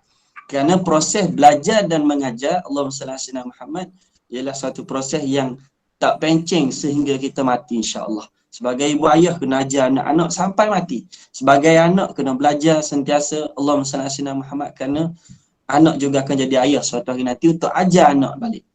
Oleh demikian, bila kita sebut konteks cari ilmu, maka Allahumma salli ala sayyidina Muhammad, kata Imam Malik radhiyallahu rahimahullah taala anhu, ilmu tak cari kita, kita kena cari ilmu. Maka alhamdulillah pada hari ini kita usaha untuk masuk dalam majlis ilmu. Kenapa? Kerana kita nak ilmu, dan apa pun medium yang boleh menjadikan kita dapat ilmu tersebut, kita gunalah semaksimal yang mungkin insya-Allah. PDPR kita sungguh-sungguh anak-anak pelajar insya-Allah. Kenapa? Kerana ilmu inilah yang menentukan nilai kita. Allahumma salli ala sayyidina Muhammad di sisi Allah Subhanahu wa taala. Baik, itu yang kedua. Yang ketiga, secara nikah pada malam ni Allahumma salli ala sayyidina Muhammad bila sebut hijrah J, H-I-J. Apakah Allahumma salli ala sayyidina Muhammad yang perlu kita lakukan perubahan? Ialah J, jauhi segala maksiat. Allahumma salli ala sayyidina Muhammad. Ini yang ketiga. Bagaimana perubahan yang perlu kita kena lakukan? Inilah juga yang dibawa oleh Rasulullah sallallahu alaihi wasallam, sebagaimana Rasulullah sebut dalam hadis, al-muhajir man hajara ma naha anhu. Orang yang berhijrah ni ialah orang yang meninggalkan segala perkara yang dilarang oleh Allah Subhanahu wa taala. Oleh demikian, Allahumma salli ala sayyidina Muhammad, dalam konteks kita pada hari ini kita doa sama-sama, Allah beri kita kekuatan. Jauhilah maksiat mata, Allahu akbar. Allahumma salli ala sayyidina Muhammad. Susah zaman-zaman sekarang. Yang kedua, maksiat mata, maksiat mulut, maksiat telinga, maksiat perut. Allahumma salli ala sayyidina Muhammad. Tangan, kaki. 7 anggota ni yang disebut oleh Allahumma salli ala sayyidina Muhammad Syekh Abdul Qadir Al-Mandili dalam kitab Penawar Bagi Hati. Kalau 7 anggota ni kita boleh jaga di akhir zaman ini, insya-Allah Allahumma salli ala sayyidina Muhammad, kita mudah-mudahan menuju ke syurga Allah Subhanahu wa taala. Tu J. Inilah yang dipesan oleh Rasulullah sallallahu alaihi wasallam. Yang keempat ialah R, H-I-J-R. Apa yang kita boleh ubah dalam konteks masyarakat kita hari ini, Allahumma salli ala sayyidina Muhammad, ialah R, rapatkan ukhuwah. Inilah perkara besar yang dibawa oleh Rasulullah sallallahu alaihi wasallam. iaitu mempersaudarakan Muhajiri dan Ansar setelah sekian lama mereka bergaduh, mereka berbalah. Nah, Allahumma salli ala sayyidina Muhammad. Dan kita di akhir zaman ini, kita cek balik hubungan kita adik-beradik, anak pelajar, guru-guru, muslimin muslimat dirahmati Allah. Kadang-kadang sebab harta pusaka gaduh adik-beradik. Kadang-kadang sebab benda kecil gaduh adik-beradik. Maka kita doa pada tahun hijrah kali ini, kita baiki semua hubungan. Kenapa? Takut-takut ini perkara yang menjadi sekatan untuk kita masuk ke syurga Allah Subhanahu Wa Taala. Yang kedua, hubungan antara guru-guru. Kadang-kadang benda kecil aja. Dah, Allahumma salli ala sayyidina Muhammad. Kadang-kadang relief je contoh. Oh, tak mari sokmo contoh. Relief je. Relief menyebabkan tak bercakap hampir 2 tahun. Putus hubungan. Na'udzubillah min dzalik. Jadi kita doa pada Allah Subhanahu Wa Taala. Allah beri kita kekuatan, juga anak-anak pelajar jangan kita bergaduh di antara satu sama lain. Allahumma salli ala sayyidina Muhammad. Lebih-lebih lagi kalau bergaduh dengan mak ayah, putus silaturahim dengan guru, na'udzubillah min dzalik. Hilang barakah dalam hidup kita. Jadi ni rapatkan ukhuwah, amalkan apa yang dibawa oleh Rasulullah sallallahu alaihi wasallam yang telah mempersaudarakan Muhajiri dan Ansar dalam peristiwa hijrah ni. Dan yang kelima ialah Allahumma salli ala sayyidina Muhammad, perbanyakkan amal soleh. Inilah yang ditekankan oleh Rasulullah sallallahu alaihi wasallam.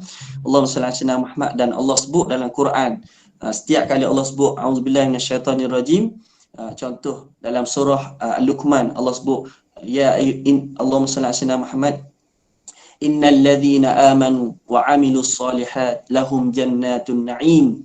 Sesungguhnya orang-orang beriman dan yang melakukan amal soleh, bagi mereka itulah syurga yang penuh dengan kenikmatan. Sebab tu Allah sebut banyak dalam ayat-ayat lain, Allah sebut innal ladzina amanu wa amilus solihat. Jadi perbanyakkanlah amal soleh. InsyaAllah di musim pandemik ni kita boleh Allahumma salli ala sayyidina Muhammad, kongsikan sedekah misalnya, Allahumma salli ala sayyidina Muhammad, dan pelbagai lagi amal soleh yang boleh kita sama-sama lakukan insya-Allah. Dan yang terakhir pada malam ni, Allahumma salli ala sayyidina Muhammad, ialah hash yang terakhir, hidup dengan hidup yang baru, hidup berpandukan manhaj Rabbani sebagaimana yang telah diterangkan oleh Allahumma salli ala sayyidina Muhammad yang berbahagia Datuk tadi di awal-awal tadi. Mudah-mudahan manhaj Rabbani yang menjadi tema pada tahun ini menjadikan hidup kita mengikuti manhaj Rabbani, iaitu Allahumma salli ala sayyidina Muhammad, mengikuti segala apa yang diperintahkan oleh Allah Subhanahu Wa Taala dan meninggalkan segala apa yang dilarang oleh Allah Subhanahu Wa Taala. Jadi itulah secara ringkas Ustaz, sebab masa kita Allahumma salli ala sayyidina Muhammad terbatas. Kita nak bagi ruang kepada Datuk, tak apa lama sikit insya-Allah. Allahumma salli ala sayyidina Muhammad. Jadi itulah kesimpulannya, #IJRAH. Mudah-mudahan kita boleh amalkan untuk melakukan perubahan dalam konteks kita pada hari ini insya-Allah. Wallahu taala alam. Ya, terima kasih Ustaz Faisal yang berkongsi dengan kita suatu petua yang baik, ataupun kita kata formula lah dalam perkataan hijrah itu sendiri. Rupa-rupanya mempunyai maksud yang mendalam, mempunyai pengajaran yang mendalam. Dan kita boleh simpulkan tadi, sekiranya kita umat Islam benar-benar menghayati ajaran Islam, ajaran Nabi SAW, maka kita akan menjadi umat berkualiti. Tapi dengan syarat tadilah kita menjaga apa yang disebut tadi oleh Ustaz Faisal tadi. Jadi Ustaz Faisal juga yang bagi Datuk, kita lihat sekali lagi dah, boleh? Kita lihat sekali lagi untuk memberi laluan kepada sedikit lagi ataupun klip tayangan video untuk kita kongsi bersamalah sebagai halua mata. Maklumlah masa kita pun masih awal-awal lagi, saya rasa ni 10-18 masih awal insya-Allah. Jadi kita ada satu pusingan lagi sebelum kita akan beri peluang kepada rakan-rakan kami, guru, ibu bapa, pelajar untuk mengukuhkan soalan lah dengan kesempatan masa yang ada insya-Allah. Jadi kita tengok klip video insya-Allah. Saya mempersilakan rakam saya untuk memaparkan klip video yang boleh kita kongsi bersama. Silakan.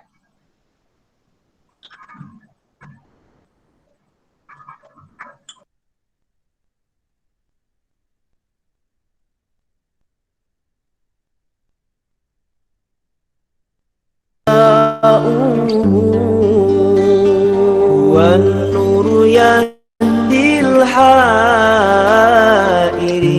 ضياؤه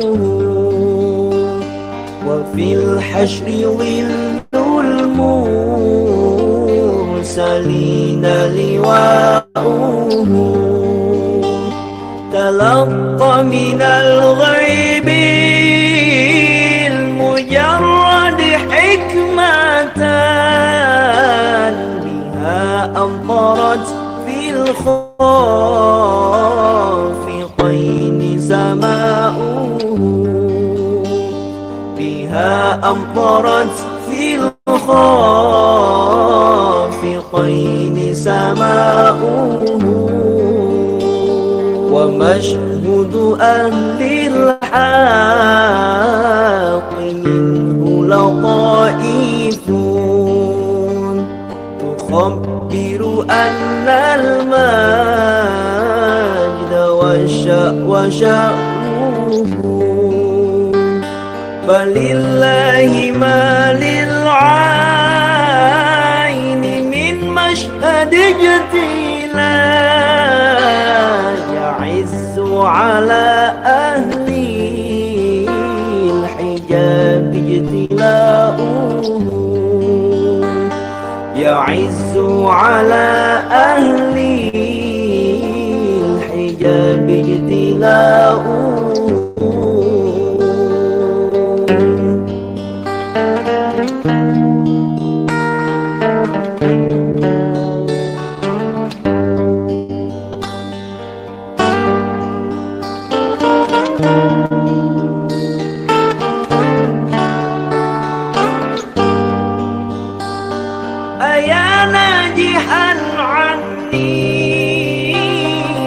مسكنه الحاشا أجب من ملك النواحي نداؤه أجب من تولاه هوى فيك وامضي في فؤادي ما يهوى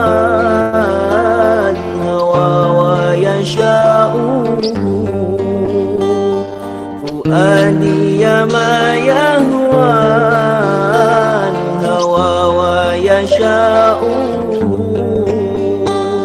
هو النور يهدي الحائرين ضياؤه وفي الحشر ظل المرسلين لواؤه تلقى من الغيب المجرد حكمة بها أمطرت في الخافقين سماؤه بها أمطرت في الخافقين سماؤه هو النور هو النور هو النور هو النور هو النور هو النور هو النور هو النور هو النور هو النور هو النور هو النور.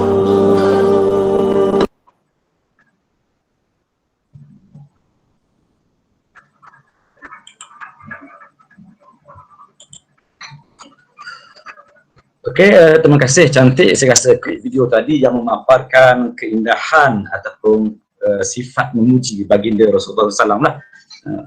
Jadi kita akan teruskan dengan pusingan ketiga, tapi sebelum tu saya beri peluang kepada rakan guru lah untuk bertanya, tapi saya melihat di sini Cikgu Noraini, Ketua Bidang WOTEC, ada soalan lah.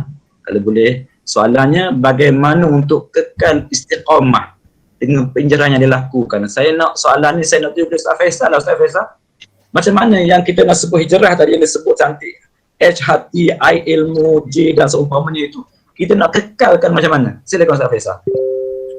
Allahumma salli ala sayyidina Muhammad. Bagaimana nak kekal istiqamah, subhanallah. Allahumma salli ala sayyidina Muhammad. Antara untuk kekal istiqamah kata ulama yang pertama, Allahumma salli ala sayyidina Muhammad, mesti melazimi majlis ilmu. Yang pertama, siapa yang sentiasa melazimi majlis ilmu, dia senantiasa memperbaiki diri dia dari semasa ke semasa ke arah kebaikan. Yang kedua, untuk kekal istiqamah berdampingan dengan orang-orang yang berilmu, berdampingan dengan orang-orang yang soleh, berdampingan dengan orang-orang yang mentaati Allah Subhanahu wa taala. Kerana mereka akan senantiasa mengajak kita untuk mentaati Allah Subhanahu wa taala. Oleh demikian, insya-Allah sekiranya kita berkawan dengan orang yang baik, kita berada dalam suasana yang baik, insya-Allah mudah-mudahan kita akan terus istiqamah dalam apa-apa kebaikan yang kita sedang lakukan sehinggalah kita bertemu dengan Allah Subhanahu wa taala. Wallahu taala alam, mungkin Datuk boleh tambah insya-Allah. Ya, terima kasih Ustaz Faisal. Saya nak pergi kepada Datuk pula dah. Kita nak kait juga soalan ni Datuk.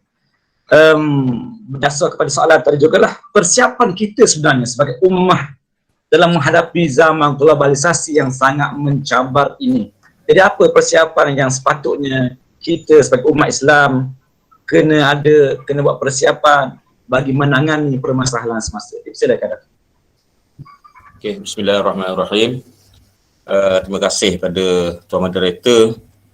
Di antara persiapan yang perlu adanya telah disebutkan tadi oleh Ustaz Faisal tadi dua perkara, iaitulah al-ilmu, kemudian musahabatus salihin, iaitulah ilmu, kemudian juga bersahabat dengan orang soleh, supaya kita juga dapat al-bi'ah salihah dan sebagainya. Jadi saya nak sebutkan di sini seorang tokoh ulama yang saya sebutkan tadi, Syekh Hasan Al-Banna. Dia ada mengumpulkan kitab dia, yang risalah-risalah dia dikumpulkan jadi satu kitab, nama dia Majmu' Rasail. Dalam Majmu' Rasail itu ada satu risalah dia dipanggil risalah ta'lim. Bila bincangkan masalah dua perkara, iaitulah aslih nafsak wad'u ghairah. Macam mana kita nak baiki diri kita, dan juga macam mana kita nak ajak orang supaya bersama-sama membaiki diri.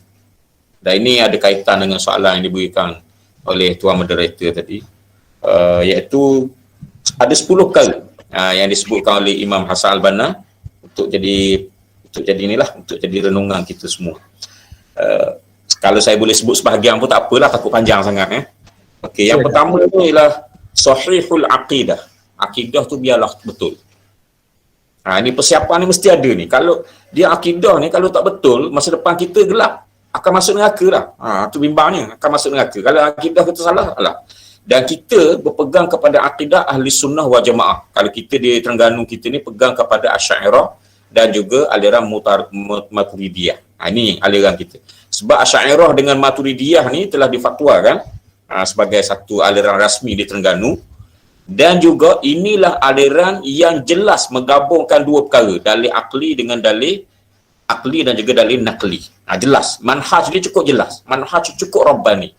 Iaitulah orang kata apa, Asy'ariyah dan juga aliran Maturidiyah. Dalam keadaan kita tidak mengkafirkan orang lain, dalam keadaan kita tidak menyesatkan orang lain, kita tak kata apa, kita beristiqamah di atas jalan tersebut dengan penerangan yang bijaksana kepada masyarakat. Jadi akidah ni penting. Dan yang paling besar akidah ni, kita satunya hak kita kata sifat 20 ma'rifatullah tu kan. Tapi dalam masalah sam'iyat juga, ni penting juga, ramai orang sesat ni.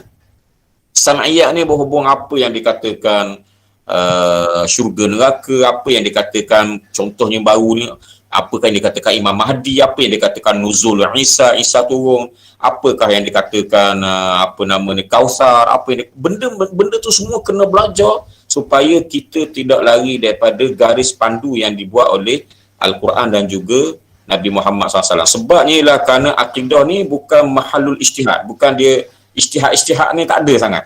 Dia sikit je ijtihad dia. Yang banyaknya adalah at-taslim dan juga al-qubul, iaitulah kita terima bulat-bulat datang daripada Allah SWT. Jadi sebab tu manhaj yang paling hebat, yang paling sederhana, yang paling rabbani setakat ni adalah aliran Asy'ariyah dan juga Maturidiyah. Ini sahih al-aqidah. Kalau ikut Imam Hasan Al-Banna disebut, disyarah lah dalam perkara tu, disebut juga perkara ni. Yang keduanya adalah salimul ibadah. Salimul ibadah. Ibadat kita ni biar betul, biar sah. Biar sah, biar betul, biar tepat, biar bertambah, biar berkualiti. Biar jadi umat yang berkualiti dalam ibadat tu sendiri. Iaitulah kalau semayang tu bukan setakat semayang, tapi semayang berjemaah, semayang yang ada wirid, semayang yang ada doa, semayang yang ada rawatib, semayang di awal waktu, semayang dikepung dengan semayang-semayang sunat, ada semayang duha, ada semayang tahajud, kena ada ni. Salimul aqidah ni, salimul ibadah ni kena kena realisasikan. Kalau tidak masa depan kita gelap sebenarnya. Nak jadi penerus kepada perjuangan Nabi-Nabi untuk menegakkan agama Islam di atas muka bumi. Yang ketiganya lah matinul khuluq, akhlak yang kuat. Akhlak yang kuat ni sebenarnya dia kait dengan tasawuf. Sebabnya lah kenapa? Rupa-rupanya ada seorang ulama dok nama Syekh Allahumma salli ala Hujjatullah al-Balighah tu nama Waliullah ad-Dahlawi kan, Waliullah ad-Dahlawi. Dalam buku dia Hujjatul Balighah tadi, Hujjatullahil Balighah. Dalam buku tu dia katakan asal tasawuf itu adalah daripada perkataan ihsan. Dia punca situ, bukan nama tasawuf tu. Iaitulah dia punya orang panggil deduction dia tu. Deduction dia ambil daripada situ. Dia istimbak daripada situ. Dia istimbak daripada perkataan ihsan tadi. Kemudian di situlah perbincangan ulama-ulama tasawuf yang mana punca asal ilmu tasawuf itu tak ada tempat lain. Mahalluhu al-qalbu. Kok ni penting. Kok yang disebutkan oleh Ustaz Faisal tadi mula-mula tadi hati tu. Biar dikepung dengan di situlah kita kepung diri kita dengan bulat-bulat kita berikan kepada Allah SWT dengan ihsan. Orang macam ni dia tidak berpada-pada dengan benda wajib, dia akan buat juga benda sunat sebab dia nak cari keredaan daripada Allah SWT. Matinul khuluq.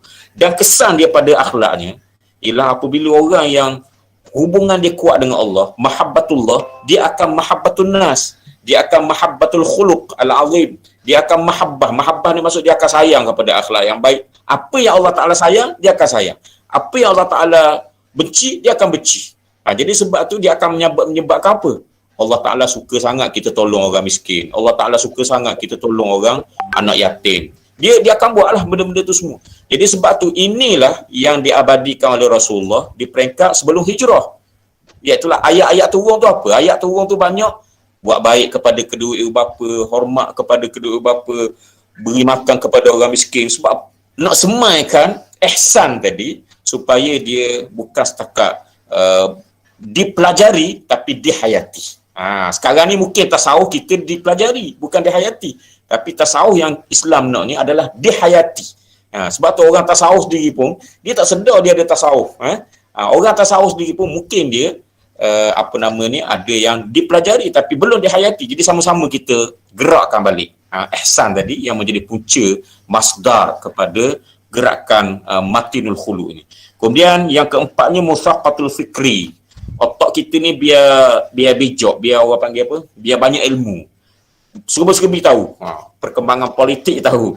Ni pelajar-pelajar ni bukan setakat ilmu je tapi tumpukan kepada pelajaran lah. Periksa tu jangan lupa lah. Tapi dalam masa yang sama, malam yatam bil amri muslimin fa laysa minhum. Itu konsep dia.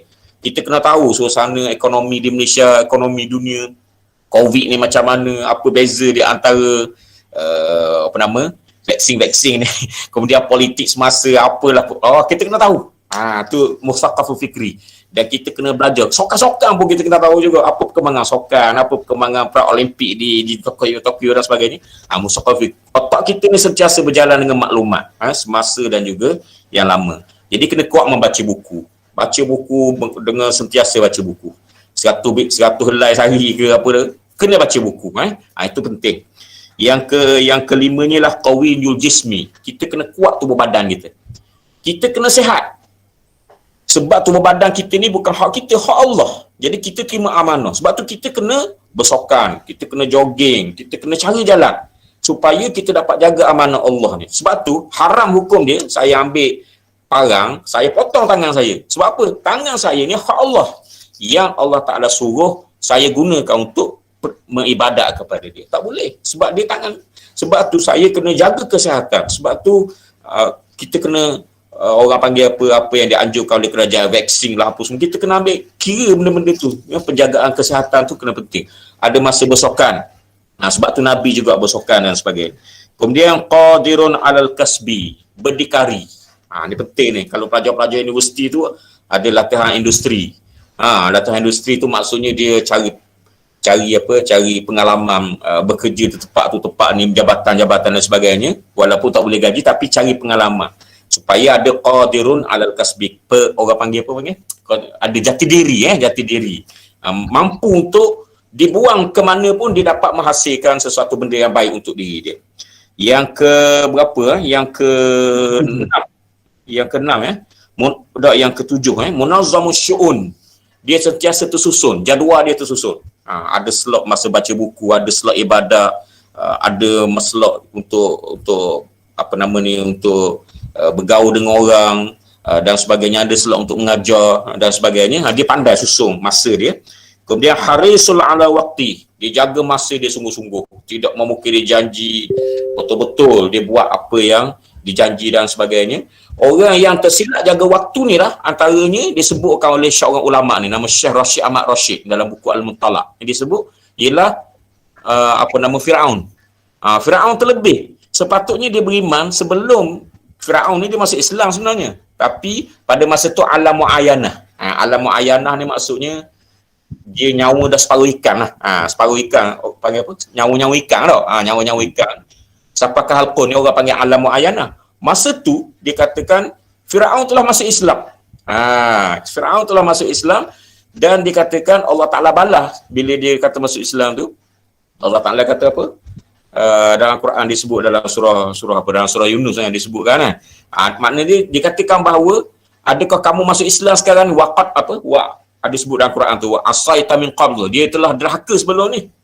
Dia telah derhaka dah sebelum ni, sekarang nak masuk Islam. Maknanya dia kata Syekh Ahmad Rashid disebutkan bahawa ini penting penjagaan masa. Firaun tersalah masa, kelewat sikit je. Kelewat 1 saat, 2 saat, Islam dia tidak diterima. Kalau dia awal sikit, kemungkinan sebelum daripada dia menyembarangi lauk tu, dia masuk Islam masa tu, insya-Allah dia terima Islam. Jadi kita kena jaga waktu. Kemudian mujahidun li nafsih, kita kena jihad lawan nafsu.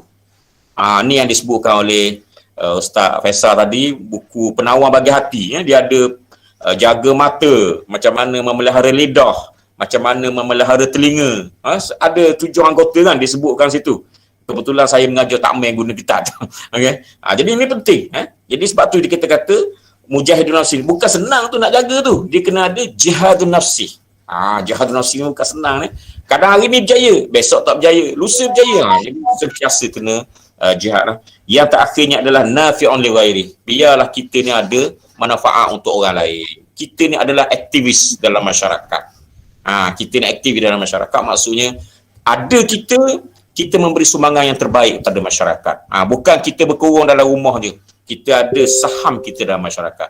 Saya bercakap ni atas dasar ringkas lah, rekasan. Wallahu a'lam bishawab. Tu je. Okey, terima kasih Ibu Datuk di atas pencerahan yang saya rasa sangat hebat tadi. 10 perkara yang telah disebut tadi. Dan memanglah setakat yang saya kenal Datuk ni memang orang kuat baca ni. Memang orang kuat baca.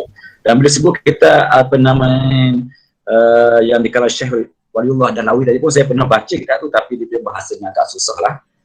Datuk, saya tertarik dengan apa yang Datuk sebut tadi tentang kesihatan. Bila Datuk sebut tentang kesihatan, Datuk sebut tentang vaksin. Pandangan Datuk tentang anti-vaksin ni macam mana Datuk? Kalau boleh, yalah, walaupun kita tak kena dengan tajuk ni, tapi bila sebut vaksin saya tertarik juga pandangan Datuk sendiri lah tentang kumpulan anti-vaksin. Silakan Datuk. Saya tak nak jadi saya ni tidak mahu percakapan saya ni jadi penentang kepada penentang vaksin. Ini jadi macam mana nak jawab. Jadi saya boleh katakan beginilah. Dia dasar kerajaan ni bila dia buat apa-apa dia akan tanya, dia akan konsult. Dia akan konsult kepada pakarnya. Bila dikonsult pada pakarnya, kalau dah bidang kesihatan ni dia akan konsult kepada KKM, Kementerian Kesihatan. KKM pula dia akan buat kajian. Dia buat kajian. Jadi sebab tu dasar kerajaan berdasarkan kepada kepakaran. Dia bukan berdasarkan kepada main akal bodoh itu dok, tapi dia berdasarkan kepada kepakaran. Jadi pakar mengatakan benda tu adalah selamat. pakar mengatakan benda tu adalah perlu. Jadi kita ikutlah apa yang dia diserukan oleh kerajaan. Ada pun orang yang menentang vaksin, saya tak sesuai lah nak cakap sini. Saya tak nak dilabelkan sebagai penentang kepada penentang vaksin. Biarlah mereka berada di dalam alam dia, tapi kita berada alam yang nyata. Kita berpegang kepada dasar fas'alu ahla zikri in kuntum la ta'lamun. Tanya pakar. Kalau kita tak tahu, kita tanya pakar. Ya wallah. Terima kasih Datuk. Jadi soalan kepada Ustaz Faisal, kita sekarang ni dalam bulan kemerdekaan. Sampai kita sambut Ma'al Hijrah, kita juga sambut bulan kemerdekaan atau bulan kebangsaan lah. Jadi saya nak minta Ustaz Faisal berbicara sikitlah cara sebenarnya kita nak bersyukur dengan nikmat kemerdekaan ini, sebab nikmat kemerdekaan juga merupakan satu nikmat yang besar yang Allah anugerah kepada kita. Jadi cara nak bersyukur macam mana? Silakan Ustaz Faisal. Bismillahirrahmanirrahim. Alhamdulillah, salatu wassalamu ala Rasulillah wa ala alihi wa sahbihi wa wala. Amma ba'd. Terima kasih Ustaz Syed, Allahumma salli ala Muhammad, yang berbahagia Datuk Zul. Berbalik kepada soalan, bagaimanakah cara kita nak bersyukur dengan nikmat kemerdekaan ini? Allahumma salli ala Muhammad.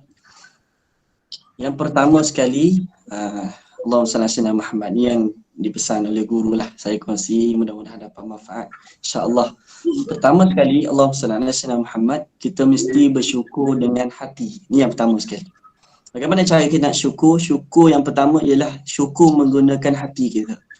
Kita kena yakin dan sentiasa ingat pada Allah SWT. Kita kena yakin bahawa apa yang kita kecapi hari ini ialah dengan izin Allah SWT. Asbab daripada susah payah perjuangan daripada pejuang-pejuang kemerdekaan dulu, para ulama, nenek moyang kita. Maka perjuangan mereka bersungguh-sungguh untuk membebaskan negara kita daripada penjajah, tidak lain tidak bukan kerana dengan izin Allah Subhanahu Wa Taala. Ini cara kita syukur yang pertama. Allahumma salli ala Muhammad, dengan senantiasa yakin bahawa apa yang kita dapat sekarang ni ialah daripada Allah Subhanahu Wa Taala, di atas kehendak Allah Subhanahu Wa Taala. Sebagaimana Allah sebut dalam surah Al-Baqarah ayat 152, fadhkuruni azkurkum washkuruli wala takfurun. Allahumma salli ala Muhammad, maka ingatilahku, yakni ingat Allah, yakni dengan melaksanakan segala yang disuruh oleh Allah Subhanahu Wa Taala. Azkurkum, Allah kata aku akan mengingati kamu.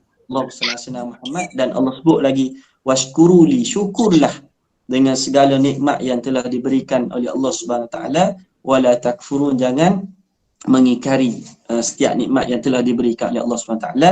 Dan antara nikmat besarnya ialah alhamdulillah kita telah mengecapi kemerdekaan dah hampir 64 tahun dah, alhamdulillah. Itu yang pertama.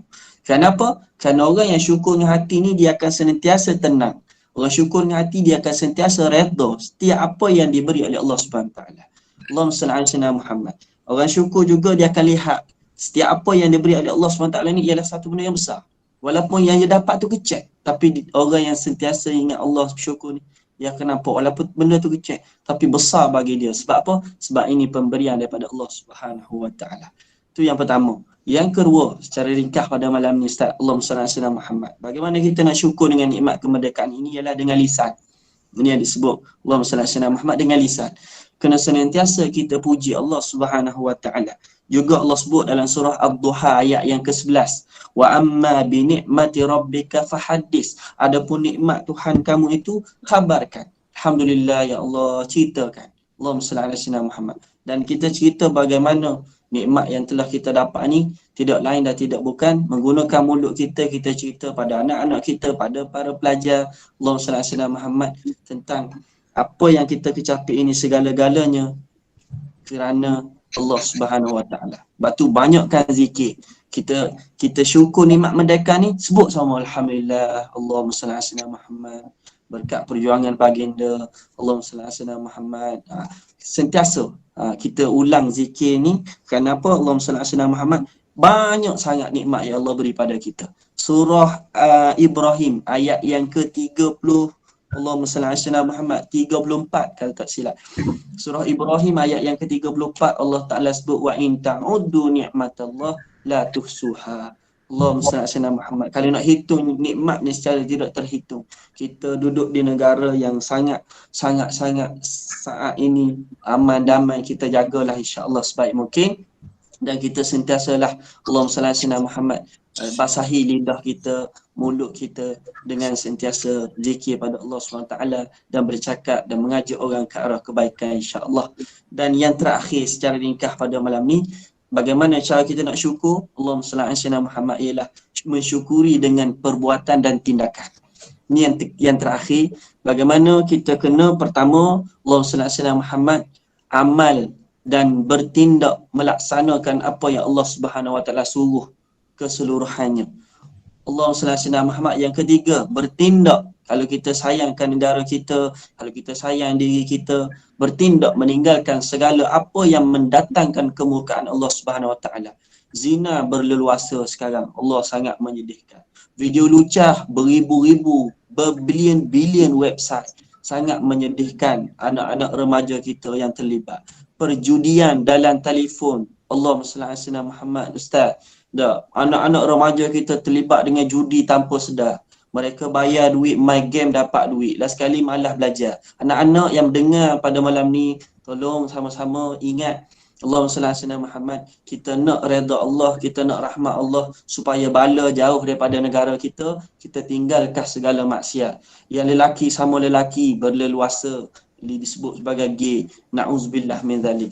Sebagaimana yang terjadi baru-baru ni di Yan, juga ujian daripada Allah Subhanahu Wa Taala. Kenapa ada satu Allahumma salli ala sayyidina Muhammad siasatan yang dibuat, rupa-rupa di atas gunung Yan itu ada satu ritual untuk minta nombor ekor. Jadi benda-benda beginilah yang perlu Allahumma salli ala sayyidina Muhammad. Tanda kita mensyukuri, kita meninggalkan benda-benda khurafat, benda-benda yang menyebabkan kita masuk ke lembah kebinasaan, dosa dan sebagainya. Juga dengan perbuatan dan tindakan Allahumma salli ala sayyidina Muhammad, kita saling bantu-membantu. Saling bantu-membantu antara satu sama lain. Allahumma salli ala sayyidina Muhammad. Tak kira bangsa apa. Tak kira bangsa apa, kita bantu-membantu ke arah kebaikan. Wa ta'awanu 'alal birri wat taqwa wa la ta'awanu 'alal itsmi wal 'udwan. Allahumma salli ala sayyidina Muhammad. Dan insya-Allah kita kekalkan dengan perbuatan dan tindakan kita, kita kekalkan kitalah orang yang kena ajak kepada perpaduan. Jangan bergaduh Islam sama Islam dan sekali orang bukan Islam ambil kesempatan. Jadi ni yang paling kita takut. Kenapa? Rusa sama rusa duduk bergaduh, harimau mari terkam tanpa sedar. Jadi kita doa pada Allah Subhanahu Wa Taala dengan kita mensyukuri perbuatan kita, kita sentiasa mengajak kepada perpaduan di negara kita, kita senantiasa hubung silaturahim di antara kita. Kitalah antara orang yang Allahumma salli ala sayyidina Muhammad yang sentiasa Allahumma salli ala sayyidina Muhammad mewujudkan suasana bi'ah salihah walau di mana kita berada insya-Allah.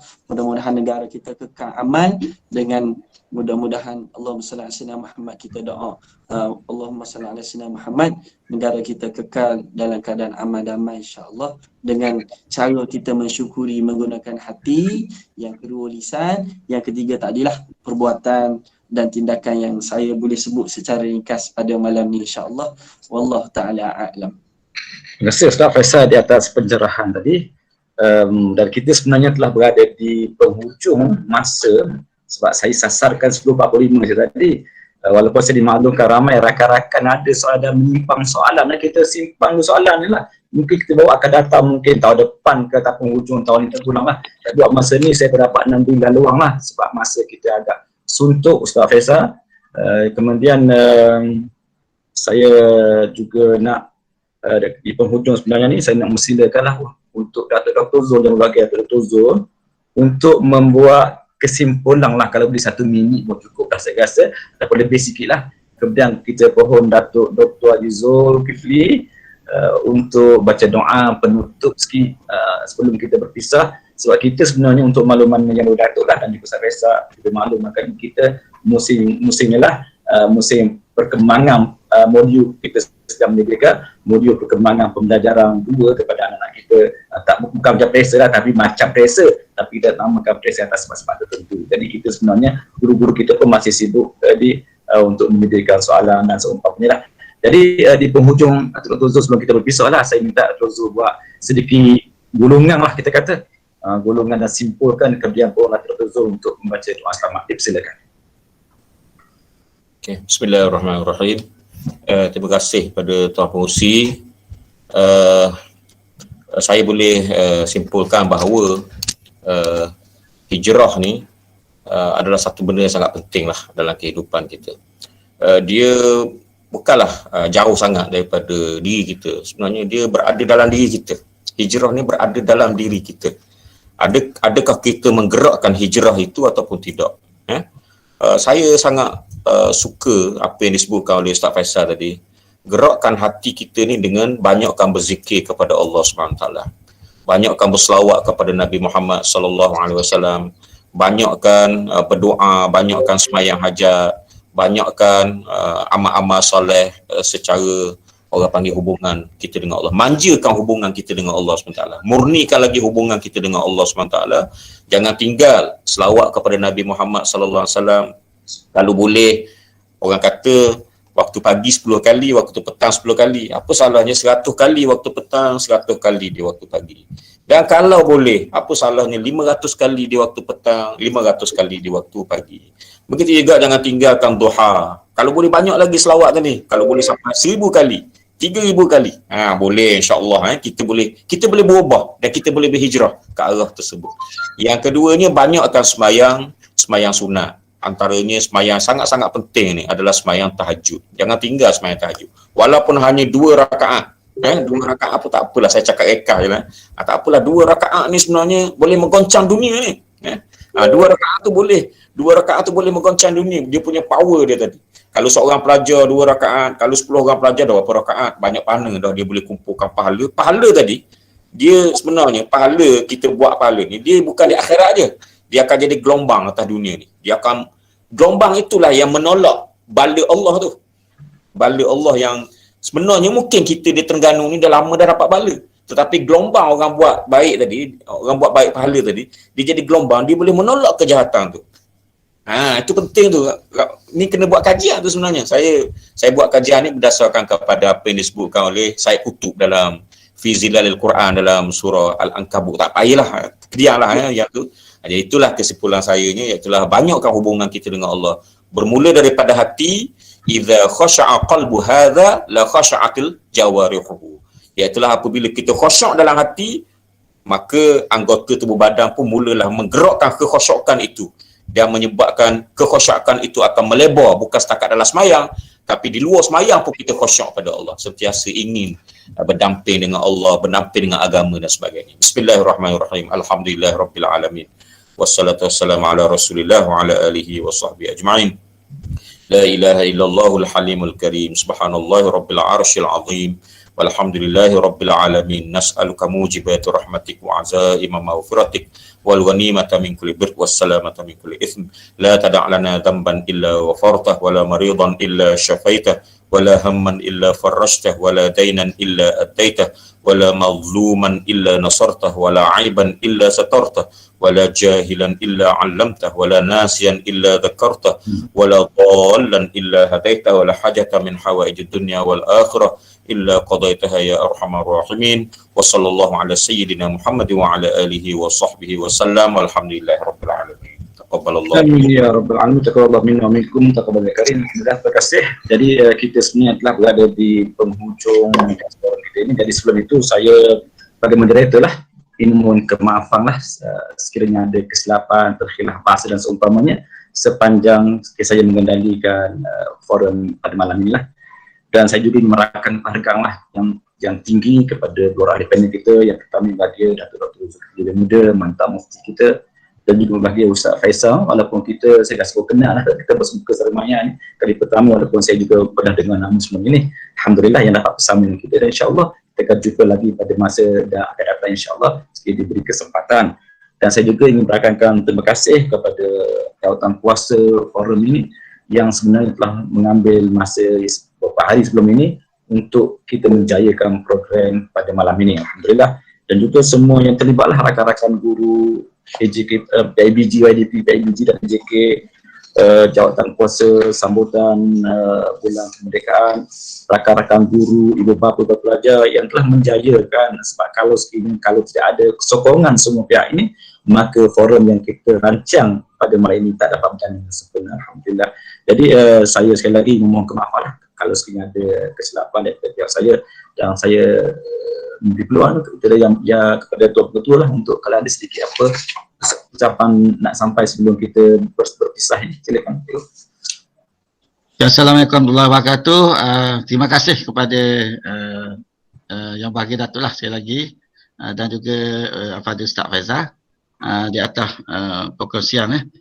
Saya tengok sangat banyaklah ilmu yang kita dapat pada malam ini. Mudah-mudahan kita dapat sebarkan jugalah kepada yang lain lah yang tidak berpeluang pada malam ini. Sekali lagi saya ucapkan terima kasih. InsyaAllah di lain masa, di lain ketika, insyaAllah kita akan jemput, kita akan undang lagi lah yang berbahagia Datuk dan juga Ustaz Faisal. Sekian, terima kasih.